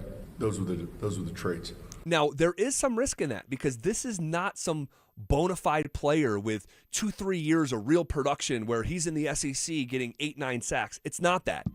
But you are betting on his upside based on his athletic profile and some of the flashes. And is it a bit of a gamble? It is, because he's less of a known commodity with what you're going to be asking him to do. But at the same time, it is the luxury that you do have that ability to make this bet on a guy with upside that we haven't quite actually seen yet, even at the college level. And again, he's not a 1st or 2nd round draft pick. Right. He's a 3rd round draft pick. Right. So what you're saying is, hey, look, you can end up being, maybe you're not a starter, but maybe you're a situational player like Malcolm Roach, and you star in your role. And yes, we'll go out there and we'll get another starter, but if you can do your part and you rush the passer, or you're that anchor and you can stop the run, you're going to be in the league for a very long time just doing that anyway. And so, you might start off as a situational player. That is fine. Right. See, I look back at my career and it's yes, I got to be the bell cow back. But if I would have just stuck to being a 3rd down back, I probably would have lasted longer in the league, because that's kind of how it is at our position, right? You become a bell cow back and you get banged up. They look at you as you just run the ball, you don't catch really well, and so there's no room for you. But if you can catch, and the league is all about catching right now, there's more room, there's more opportunities for you. This is why R.J. Harvey needs to stay in his role. Yes, you want to be the guy that gets 30 carries, but do you rather do that, or would you rather play for 8, 9, 10 years, stack up your money, have success, and honestly stay healthier? Right, and so maybe playing situational football, even for the defensive tackle position at the beginning, it keeps you fresh, it keeps you healthier. Yeah, that is a good nugget there to keep in our back pocket. And we'll get to Jonah Coleman, the running back, here in just a second. But here is a little bit more from Sean Payton talking about the vision for their new young D tackle. When we're taking a player in that spot, we discuss vision all the time. So, yeah, absolutely. They're going to come in, earn their place, but we go through this all the time after the read. Broncos vision year one, and it was positive, not only with the scouts but the coaches as well. So yes, long term, yeah, you hope this guy pans out. But even year one, it sounds like the scouts and coaches agree this guy will be on the field. And that's the plan anyway. I know that was the plan last year with Jade Barron. It didn't work out like that. But the plan is for right now for his cleats to be in the grass here. And I think that's encouraging. You want to see this guy play. Yeah, definitely. You want to see him play. You want to see him compete. You want to see the veterans competing with him because you don't want it to just get stale. Everybody needs to be still walking on eggshells saying, I need to compete for my job. Sure. Right? That's only going to make you better. Right? We always talk about the pressure. Pressure is either going to create a diamond or bust a pipe, but you need guys pushing each other. And this year, with just this draft in general, this draft doesn't have a first or second round draft pick. That means the third round draft pick, he's going to be there. The fourth round draft pick probably will be there. But after that, fifth, sixth, seventh, and of course undrafted, you are trying to fight for your position. You're trying to fight for a spot on the team. And that doesn't mean you may not make this team. You may be a practice squad player. Yep. So you have a bunch of hungry young players that are really good for the locker room and they really just love football competing. All right, here's one more from Sean Payton, then we'll shift gears and talk about new running back Jonah Coleman. Here was Sean Payton talking about the approach going into the day, focused on the grade and not the blank. You'll hear it. Listen to this. You go into the day, and we're looking closely at the grade and the stack, and we're never trying to worry about the splash. We're really trying to look at it with the proper vision, the proper grade. So, and I think that's important because, and there's more to that clip, but I think that's important because, there's this old phrase, I'll say it once in a while, if you listen to the fans long enough, you'll soon be sitting with them. Oh, for sure. You'll be cheering on whoever else is the next head coach. And so when you hear Broncos country, and it comes from a place of passion, and it's awesome, saying they hate this pick, guys, they're genuinely not worried about what any of us think in the healthiest kind of way. You cannot take into consideration splash. And I remember I think it was a question from Kliss talking about, hey, like this fan base was looking for a little bit more of sizzle. And it's like, it's not about sizzle. It's about substance. And it's about their evaluation. So who knows more? You, who did 7 minutes on YouTube, or them who have taken a dive into every rep of their career? There has to be a certain level of trust, not blind trust, but understandable trust that they've earned the right or earned some trust that they do know what they're doing here. They did make a splash with Jalen Waddle. They give up their first-round draft pick for Jalen Waddle. So you're looking for a splash, you got it. Now you have to go out there and get some football players that are really, really good. They're not going to be superstars. You only have maybe one or two superstars. The rest are just players that love the game that are going to help you win games because they start in their role. They do their part and nothing more. You start having a bunch of players that think they're superstars, you're going to lose a bunch of games. Everybody has to do their part and their part only. And if you do that, that's when you win. We got our splash, and then we got the depth. That's what we're looking for. That's what I was looking for. This team is well put together. All right, this team should get to a Super Bowl, but you need depth, and you also need young players that you can develop so that the future looks bright. Well, we were going into the weekend really hoping the Broncos would address the running back position.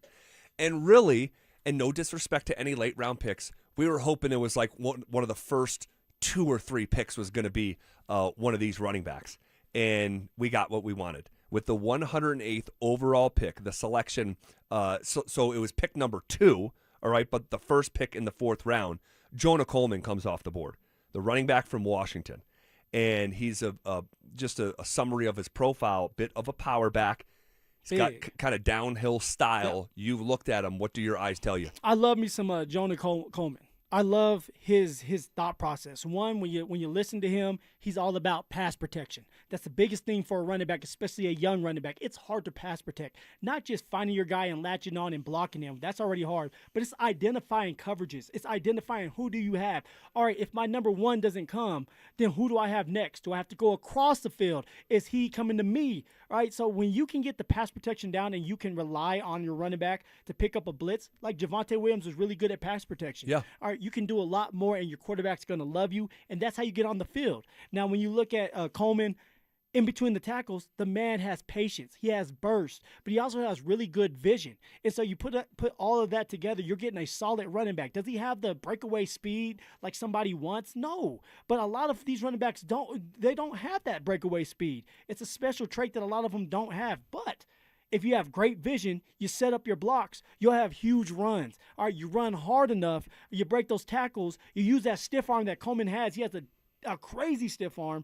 You're going to be able to move the chains, and that's what you're looking for, a running back that can move the chains, give J.K. Dobbins a break, all right, in between the tackles. And now someone like R.J. Harvey, he doesn't have to do more. He just has to do his part, catching out of the backfield, a couple runs to the outside, all right, competing so that he can get better as well. So you have 3 running backs that you put together, and you have a damn good room that can stay healthier, and now you can lean on them in the postseason. So J.K. may not like to pick up, but also J.K. is getting older, and he hasn't been able to stay healthy. Sure. So he should actually love the pickup. All right, don't hate the pickup, love it, because they're doing it for you. They're paying you $20 million to stay healthy. How do you stay healthy? Give some of these young guys some carries so that you're ready for the postseason. Woo! Well, if you watch Jonah Coleman play this past year, you know he can go. And CSU fans might remember him from very early in the season. Remember that was the first game of the year, Washington against CSU? It. Yeah, $177. Sucks to be a CSU Ram, huh? Not this year. Oh, yeah. Not this year. I don't know, man. Not this year. I don't know. I'm just telling you. He's just coming. You, Jim Mora. Jim Mora. Jim Mora. He's the king. He's coming. We coming? No, he's coming. He's coming. Yeah, he's knocking. No, but Coleman went for $177 on CSU to start the year with a pair of tutties. I remember watching him Saturday afternoon against Illinois. I had an investment in Illinois this year, and Coleman was great. He averaged like 6 yards a carry and was just like an absolute stud. He hurt your investment, didn't he? He did. He did. He did. So here was Sean Payton, and he compares him to Jonah's come in for a visit. We spent a lot of time with him. I saw something that compared his running style, and I think the comparison was J.K., and I think that is a compliment, obviously, to the way Dobbins runs, and he's a physical runner. And that's one of these things, like if you're Dobbins, like, damn, he's like the new me. He's replacing me. Yeah. Right? You draft to replace. If Dobbins never gets hurt, is Jonah Coleman drafted by the Broncos this weekend with their second pick? Yes. You think so? Yeah, I still think so. I mean, you can never have enough running backs. J.K., you still can't bank on it. If he stays healthy for 1 year, you're just like, okay, well, you got the next year after that. And you got to get ready for the future. That's the same thing you're doing with the defensive tackle position, with the offensive line position. All right, you're trying to add depth, and they can grow under someone like J.K. Dobbins. And what I'm looking at and I'm thinking of is, hey, if Jonah Coleman really starts to turn it on at the end of the season, it's not like you're going to replace J.K. right off the bat. But that next year, you start to think, if you're the front office, do you really want to pay J.K. Dobbins $20 million or the rest of the money, the other $10 million, or do you move on from him because Jonah Coleman could be that bell cow back mixed with R.J. Harvey, and that's something like George is like, that's what you want because these are your guys that you're drafting. Well, I'm thankful that they did it. I thought it needed to happen, and with their actions. Right, they addressed the position that needed addressing. Actions over words. Actions over words. Here's more from Sean Payton on his new running back, Jonah Coleman. The thing that I would say is he's very physical. He can play on third down, and normally you got to project that. A lot of these guys in college, maybe the protection plan's different or limited, and so you have to develop that, and that's fine. But his frame is such, when you see him, he does a really good job in blocking, pressure looks. He's smart, he's tough. There was a lot to like with him. A lot to like. Here's one more from Sean Payton on Jonah Coleman. We're not getting too cute here. We're trying to find who's the best runner and does it fit us. We felt strongly it did with him. And then all the other stuff will take care of itself. All the other stuff will take care of itself. I'm assuming he's talking about the hierarchy of the room. Yeah.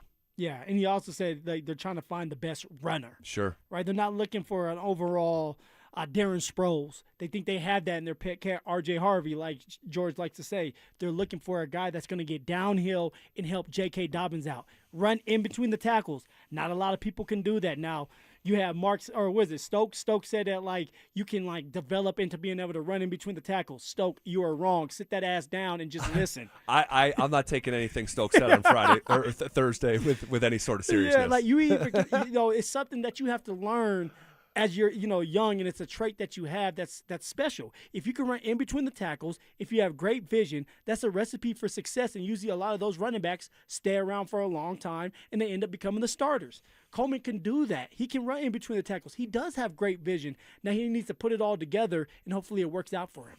Well, I'm really looking forward to how this unfolds. Competition is good. We need it. And I think that this room, after this draft pick, just got a lot more competitive. Things were just a little too comfortable a year ago. I like it. And assumed, and I like this injection of new blood, life, youth, all that. Someone with a chip on his shoulder, and let's see how that all plays out. It all will take care of itself, Sean said. So we'll see. I can't wait to watch training camp. Okay.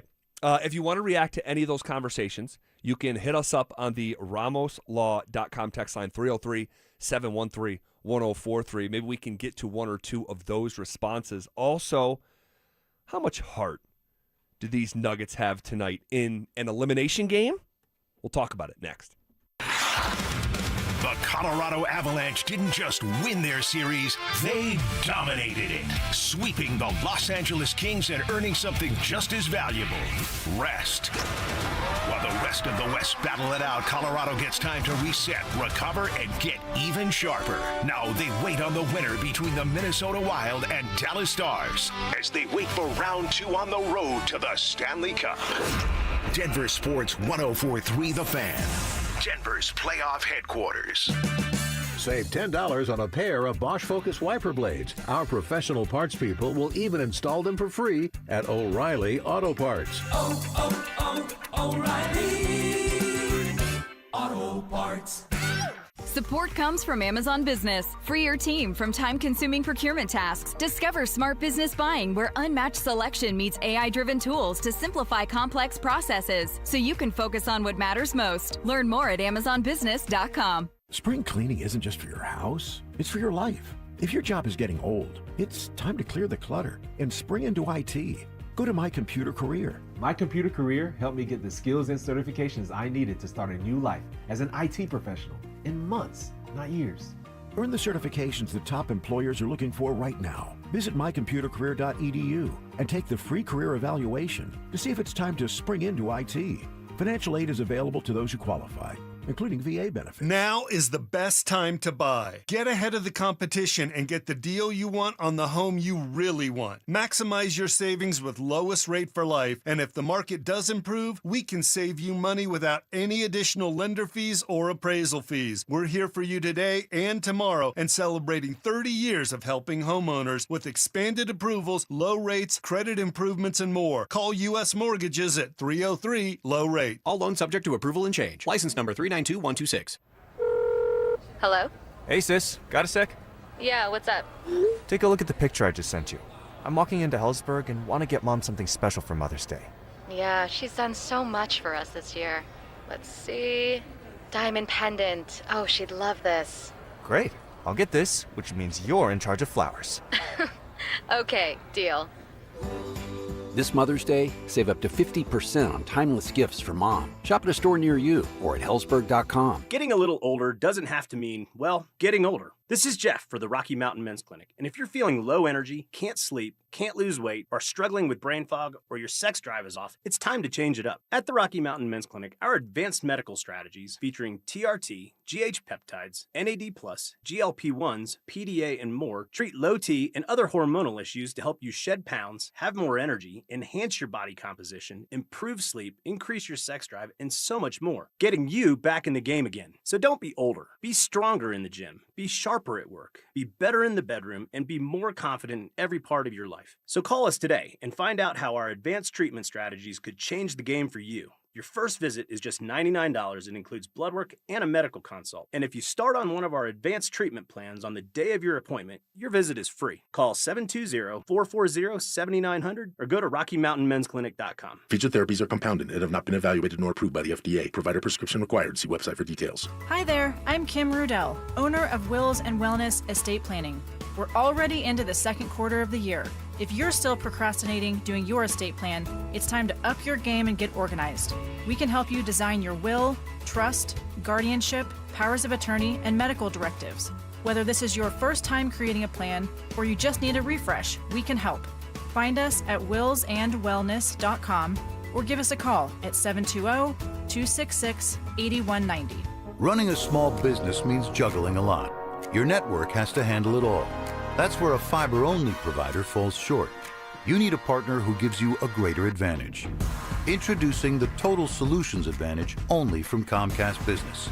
A first-ever combination of the largest, fastest fiber-powered network, the most reliable Wi-Fi, gig speeds with equipment and security included, and a 5-year price lock. Plus, it's all backed by a 30-day money-back guarantee. The Total Solutions Advantage only from Comcast Business. A new standard for small business with reliability, security, and savings in one. Switch today. Get started with a great offer as low as $60 a month. When you add it all up, no one does business like Comcast Business. Offer ends 6/1/26. New customers only. Requires 300 megabits per second internet and security edge. 1-year agreement, eco-bill, and autopay required. Equipment, taxes, and fees extra. Most reliable Wi-Fi based on Open Signal Awards USA Fixed Broadband Experience Report, May 2025. It's the weekend, and the last thing you want is yard work. At Waterloo Turf, they help Denver homeowners trade lawn chores for more free time. No mowing, no watering, no mud. Just a green championship-level lawn all season long. Perfect for kids, pets, and backyard get-togethers. From backyards to putting greens, Waterloo Turf installs premium artificial turf built for Colorado. Visit waterlooturf.com/Denver and book your free consultation. Waterloo Turf. Get your Saturdays back.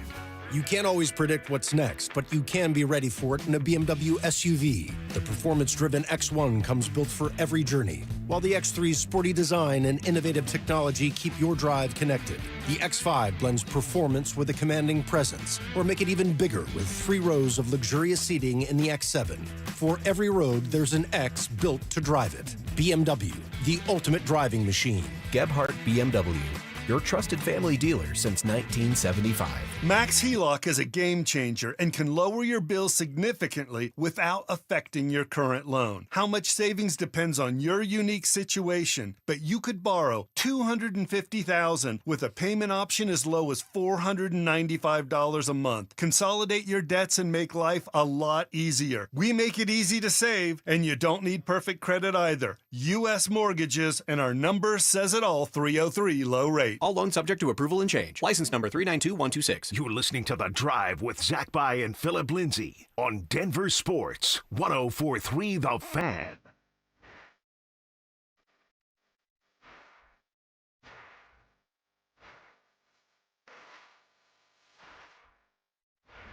Well, tonight at Ball Arena, it's the night.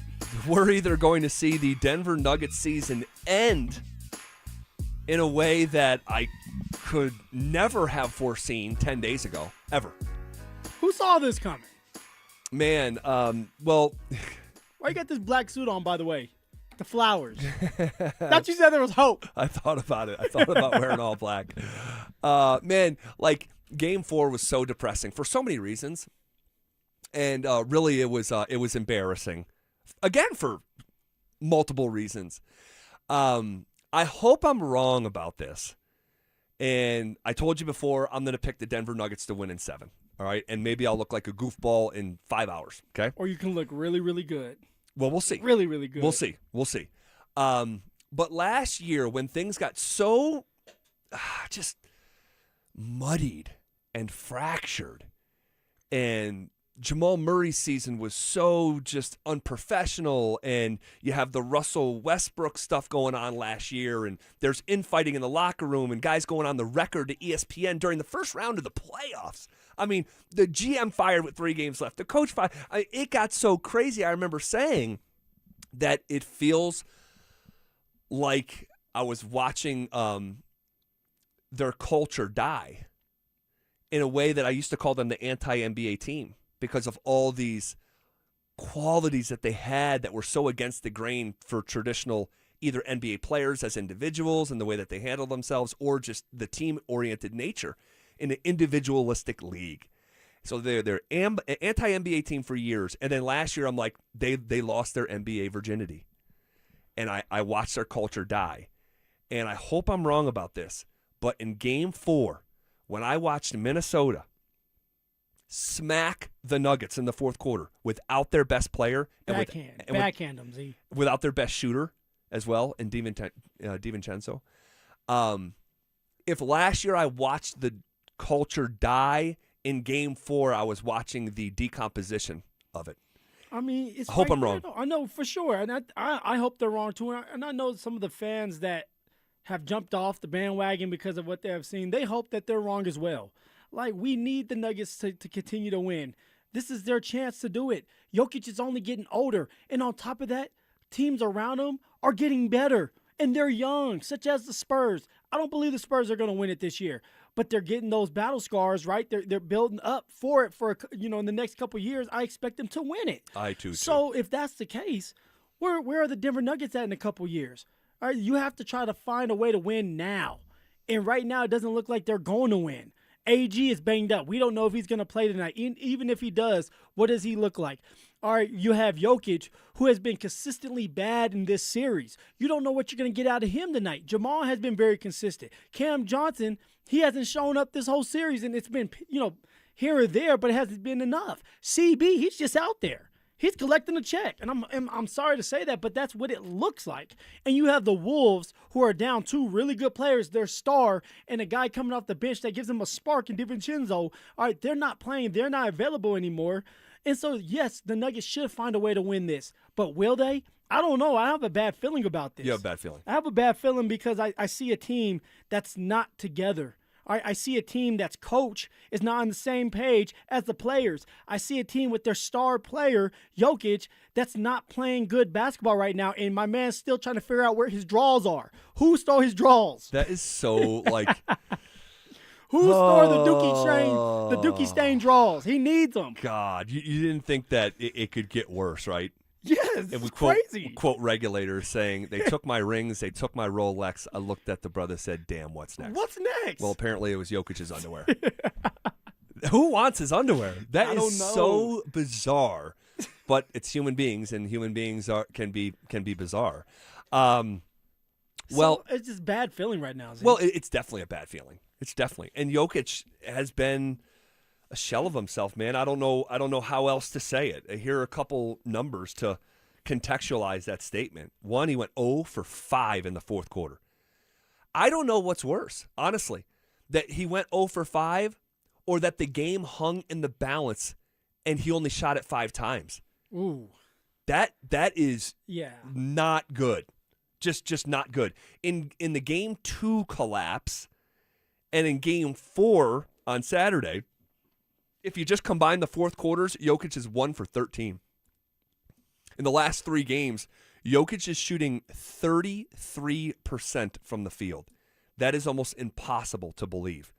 And to add some flesh to even that, this year in the month after he came back from injury when he just wasn't himself, he had his first month ever where he shot under 50%. Or I shouldn't. That's not accurate. He had his first month where he shot under 50% in 6 years. Now that's under 50%. Phil, he's shooting 33% in the last 3 games. The man's struggling. And the problem is, the 33% from the field, that's better than twice of what he's doing from 3, where he's shooting 15% over the last 3 games. In the last 9 quarters of Nuggets Wolves with Jokic and Gobert on the floor, Minnesota's winning by 30. And this year, the Nuggets never scored fewer than 100 points when Jokic played. And now they have failed to reach 100 in back-to-back games. So, Jokic, my Denver sports king, the most accomplished athlete in the history of Denver sports. No doubt. Literally. He is... For whatever reason, and maybe he's injured. Maybe we find out in 2 weeks what's really going on with him. But he has looked like the worst version of himself. It's the worst 3-game sequence of his illustrious career, and it's coming at the worst time. And you need him to be playing the best basketball of his life right now. All right, your back's against the wall. What do you do, Jokic? This is where someone like Kobe Bryant has a different switch, right? He flips that switch, and now it's just a mentality thing. All right, Michael Jordan's another one where it's like, hey, I don't care who we're playing. I'm dominating. Does Jokic have that? And I'm not talking about the fake the fake fire where you have Jaden McDaniels that scores a bucket and you run after him like you're going to do something when you know you're not going to do something, because then you're going to be ejected out of the game for the next, for the series pretty much. How dumb would that have been, by the way? Really dumb. So, like, I don't know why you did it in the first place. Like, when you've been playing, 48 minutes of basketball and now you want to do it? Like, we need the version of Jokic where you just go to work. Go to work, because if Jokic doesn't show up tonight, Z, they're not winning. Nope. So Nuggets are massive favorites tonight. Last time we checked, it was 11.5-point favorite. That is a gargantuan number for a playoff game. So we'll see what it looks like, and we'll see if Ayo can be held in check. 43 points off the bench. You talked about Ayo before this series even started, that everybody needs to be paying attention to this young man. And sure enough, none of us were paying attention to him, and look what he did to us. Yeah, you asked me before the first game was played, who's their X factor, and I said Ayo. I mean, the kid can play. He's been buried in NBA Siberia, which is unfortunately the Chicago Bulls, so not a lot of people see him play, but he can play, man. 43 points off the bench, second most off the bench in a playoff game in 50 years. Crazy. Crazy. And by the way, he only took 17 shots. Like, that to me, no joke. I'm going to piss someone off, but Ayo scoring 43 points on 17 shots, going 13 for 17, that's more impressive than Bam Adebayo going for 83 and shooting under 50% and trying to scheme up his own rebounds. Yeah, I didn't like that. No. Man, that one right there really pisses you off. It does. It really does. Bam, and you start shaking. I hate it for basketball. All right, so since the NBA switched to their current playoff format back in 1984, teams that are trailing 3-1 are 9-197. Damn. 2 of the 9 are the Denver Nuggets. We'll get specific with our predictions as well as what we learned today in Denver sports. That's all coming up next. The Denver Broncos are out of the 2026 NFL Draft, and the focus is clear. Build depth and get tougher. No first-round pick, but Denver made the most of it, loading up on key positions and adding competition across the roster. From defensive reinforcements to offensive upside, this class is all about development and long-term impact. Now, it's on the coaching staff to turn potential into production. The next chapter starts now in Denver. Denver Sports 104.3. The Fan. This is the story of the one. As a procurement manager for a hospital system, she keeps every facility in her network stocked and ready. That's why she counts on Grainger to be her single source for thousands of products, from disinfectants to lighting, air filters, and more.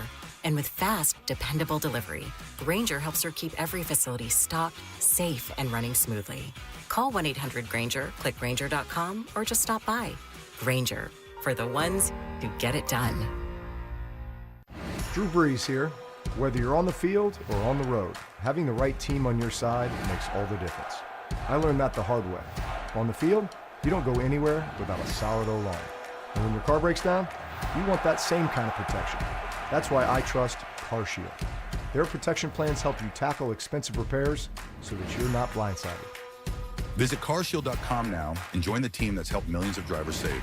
Coverage varies by plan. View contracts and exclusions at carshield.com. Imagine all that could happen in 5 years. Jobs may change, kids will grow, new memes will come out, but also, what if you had reliable, intelligent Wi-Fi and the price didn't change for 5 years? Thanks to Xfinity 5-year price guarantee, you won't have to worry about that part of your future. You're guaranteed 5 years of Wi-Fi that boosts speeds to your devices that need them the most, that finds and fixes any issue before you even notice them. It's like super intelligent Wi-Fi that keeps you protected from online threats, all with our best equipment and no annual contracts, no fees, and no strings attached. So even though your kids will grow up, your internet stays sharp, reliable, and most importantly, the price will stay put. 5 years, same price, locked in reliable, fiber-powered gig Wi-Fi for effortless streaming. Plus, get Disney, Hulu Bundle, Peacock Premium included on us. To get started, call, visit Xfinity.com, or drop into an Xfinity store. Xfinity, imagine that. Restrictions apply. Peacock Premium included for 3 years. Programming subject to change in availability. Actual speeds may vary. Xfinity Internet is powered by fiber and connected to the premises by coaxial cable. T-Mobile has an exclusive bundle for customers 55 and up. I'm Sarah Bowl. Yeah, I'm Frank Bowl. A reliable network is key for us. And with T-Mobile, it's been wonderful. And going to the 55-plus plan saved us so much money. A lot. And that's important. Trying to keep costs down. The home internet's been perfect. It's fast, it's quick. The setup was so easy, it took less than 15 minutes. It was like, ta-da! If you want simplicity, coverage, reliability, you want the whole package, T-Mobile has it. Right now, T-Mobile customers 55 and up can get 2 phone lines on America's best network, plus America's fastest 5G home internet for just $30 each. $30 per month each line with autopay plus taxes and fees. Minimum age 55. Pricing for home internet rely on 2 lines of essentials. Choice 55. $35 connection charge per line required. Best mobile network and fastest 5G home internet based on analysis by Ookla of Speed Test Intelligence data 2H 2025. All rights reserved. Cecil Lammy here from my friends at windownation.com. Listen, in Colorado, we get different types of weather all the time. So whether your cold air is escaping or your warm air is escaping, your windows are likely to blame. And getting top quality custom fit windows from Window Nation is easy and affordable. And during the More You Buy, the More You Save sale, you could save up to 50% off. Plus, you could get them with 0 interest for 5 years. During these uncertain times, one of the best investments you can make is in your home. So visit windownation.com now to book a consultation. Hi, Dan Cicchini. For custom kitchens or cabinetry facing done right, go to drhi.com. Great cash incentives or a special financing rate of 0% APR with 72 equal monthly payments with approved credit. Call for details, 800-362-8370.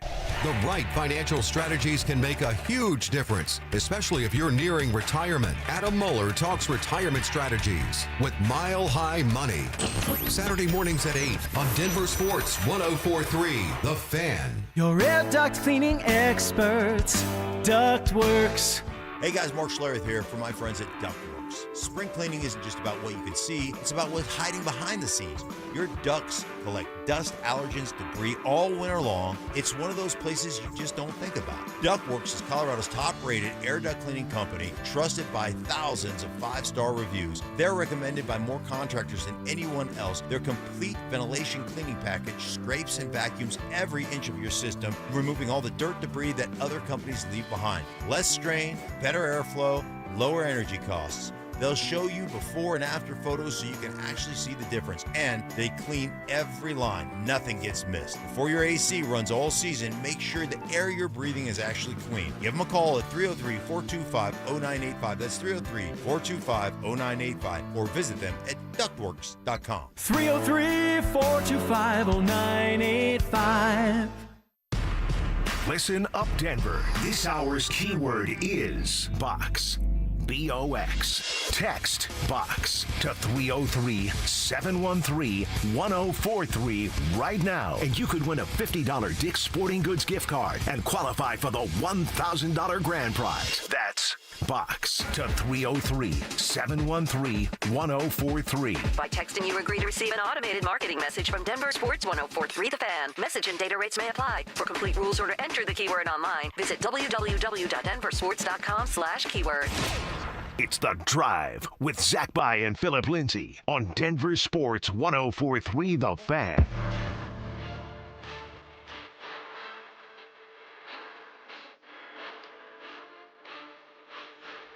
All right, final segment here on a Monday with a show that has just absolutely flown by. We're going to do some specific predictions as well as what we learned today in Denver sports to help us finish this puppy off. A friend of the show, been behind this microphone quite a lot here this past week. John Davis, what up? JD. What's up, fellas? Sounded good today, man. Sounded good. Man. And to that listener, when we were critical of the Broncos. Oh, my gosh. Oh, my God. Oh, we got it. Oh, did we get it? Could you believe that? And someone was saying, if you missed it earlier in the show, there was a text on the RamosLaw.com text line that were like, I can't believe you guys talk about the Broncos so glowingly. You have them on a pedestal. And I just couldn't believe it because for years it was the opposite. Ask the Broncos. Yeah, right.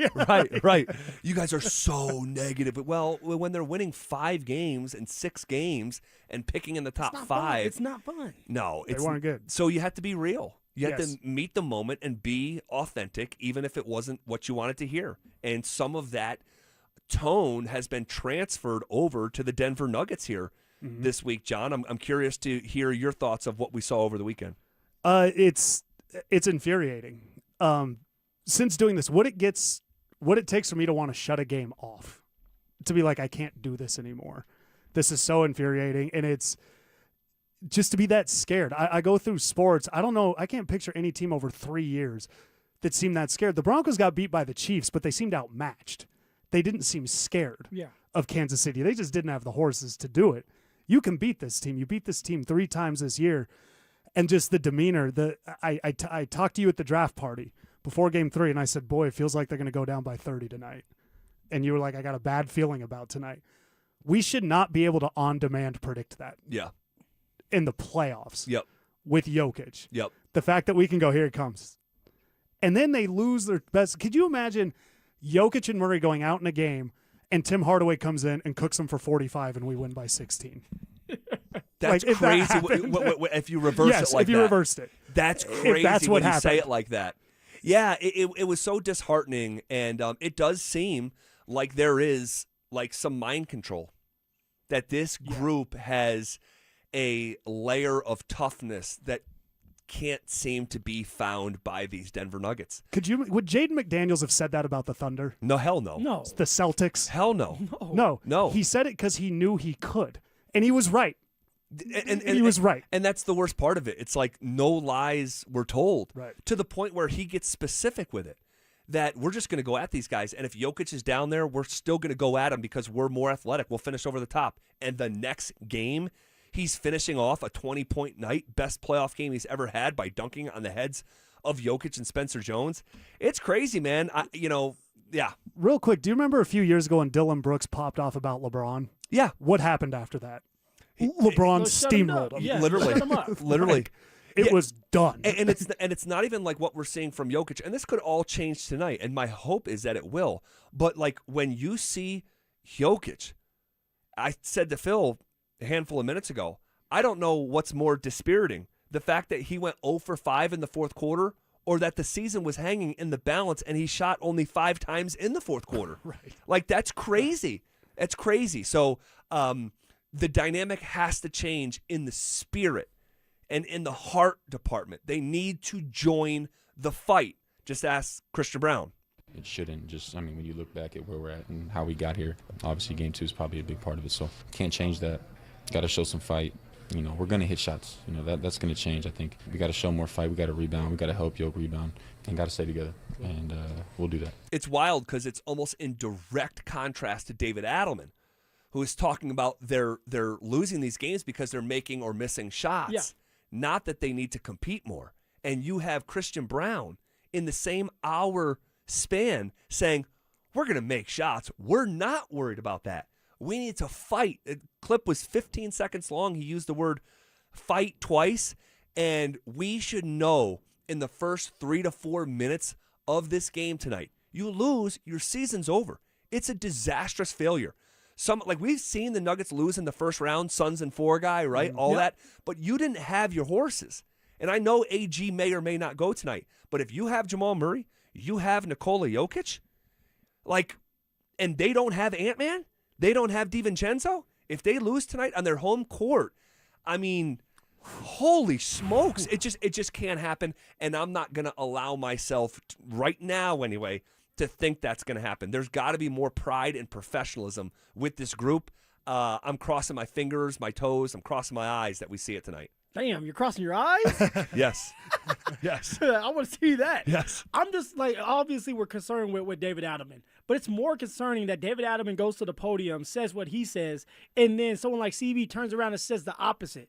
It shows you that they're not on the same page. Just like earlier when you have David Adelman saying they're scrambling because they didn't know if AG was going to play, and you have Jokic that goes into a microphone saying, I knew AG wasn't going to play 2 days ago. With David Adelman, it's like, how can you trust this man in a huge game tonight when he's going to need to come up big with a challenge, all right, with coming up with some offensive scheme plays, defensive scheme plays, and even if the Wolves get on a run, how does he talk to his team? How does he go about things knowing that this may be it for you? You lose, David Adelman may be out of a job. And, John, one of the things that I noticed on Saturday, there was a possession in the first half. First half was pretty good. It was. Yeah, Jokic started out playing well. Very They had competitive. fight, yeah. They had fight, and then it just it disappeared. But one of the things that I was almost caught off guard in a way that I didn't expect is that they had a possession where that ball snapped around the perimeter like a hot potato, and it led to a wide open three. I think it was Cam Johnson who made it. And it was like, whoa. Like, I actually haven't seen a possession like that in a while. And in the year that they won the championship, it was not static. Hey, you make a play on this possession. We're going to ask you to make a play on this next possession. They were working together. I mean, they were fully a group. I used to say for years, the sum is greater, or the whole is greater than the sum of their parts. Now it almost feels like the opposite. You look at some of these players in a vacuum, they have higher value unto themselves as opposed to watching the group all play together. I'd love to see this group get back to playing together and try to create some positive momentum and, keep your season alive. Yeah, and with Cam hitting that shot the other night, he didn't have to think because it all just happened. The problem is they're all thinking when they're out there. Yep. So Basketball is a game based on connection and flow and rhythm. You can't do that by playing your turn, my turn. So we'll see if they return to some semblance of that tonight. That would be a healthy and welcomed adjustment. ZB, you in the building tonight? Yes, I will be. Going there right now. Go Nuggets. Hopefully we have positive news to react to tomorrow. I think that they win, and we'll see how this all unfolds over the coming hours. Until that, we step aside. It's Denver Sports Tonight coming up next.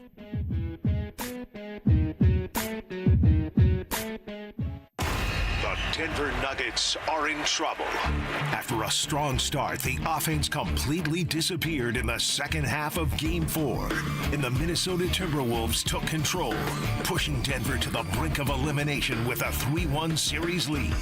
Now, it's backs against the wall as the series shifts back to the Mile High City. Can the Nuggets rediscover their rhythm? Or is this the end of the run? Denver Sports 104.3 The Fan. Denver's playoff headquarters. All right, fellas. As you already know, and I know it's like talking to a wall, but I'm going to talk to you guys again. As you already know, ED is an intimacy destroyer. And research out there shows that men could draw away from their partners when erectile dysfunction affects their sex life. The conditions can cause stress, anxiety, depression, and even worse, a man's partner can blame themselves when ED becomes the problem. And guys, you already know this. Nobody should be blaming themselves. This is on you. All right, look yourself in the mirror, go get treated, take back control of your life. And how do you do it? You need to go see my friends at Rocky Mountain Men's Clinic today because their treatments work when the pills and herbals fail you. And they have treatments with success rates well over 90%. And some of their treatments can have you last an hour or even more if you have that much stamina. What you have to do is schedule a consult with Rocky Mountain Men's Clinic today. Your initial visit is only $99, and this will include a medical consult with a Colorado licensed medical provider, a TMPSA test, and if medically advised, a test dose. And if the test dose does not work in the office, the visit is free. They also have 5 locations out there to serve you as well, so there are no excuses. Go get treated. You can go to Fort Collins, North Denver, Central Denver, Castle Rock, and of course, the last but not least, Colorado Springs. So give my friends at Rocky Mountain Men's Clinic a call today at 720-440-7900 or visit RockyMountainMen'sClinic.com. That's RockyMountainMen'sClinic.com. Hi, Flo here from Progressive. You know, life changes quickly, so it's good to have flexible coverage. Oh, you mean like adding another vehicle? Yes, that's something we can do. Great, because I was thinking about getting a van so we could just keep the kids' softball stuff in the car. Oh, we don't need to get into specifics. Just saying it's easy to change. Oh, and Hannah wants to try the tuba. Again, we don't need the specifics. Last year, she wanted to be a tap dancer, but that only lasted 2 lessons. Okay. But she kept the shoes because they are adorable. Well, just know that with Progressive, you can easily add another car to your auto insurance because we know life changes. Progressive Casualty Insurance Company and Affiliates. This is the story of the one. As a maintenance tech at a university, he knows ordering from multiple suppliers takes time away from keeping their arena up and running. That's why he counts on Grainger to get everything he needs, from lighting and HVAC parts to plumbing supplies, all in one place. And with fast, dependable delivery, he's stocked and ready for the next tip-off. Call 1-800-GRAINGER, click Grainger.com, or just stop by. Grainger, for the ones who get it done. Hey, what's up, guys? It's Zach here for 5280 Exteriors. Have you heard of something called WUI compliance or Wildland Urban Interface? It's a new statewide standard in Colorado. Starting this year, every home will be assigned a fire risk category. Some building departments will begin enforcing WUI rules, so your next siding, decking, roofing, or window project may come with new requirements. Call 5280 Exteriors today, and they'll walk you through the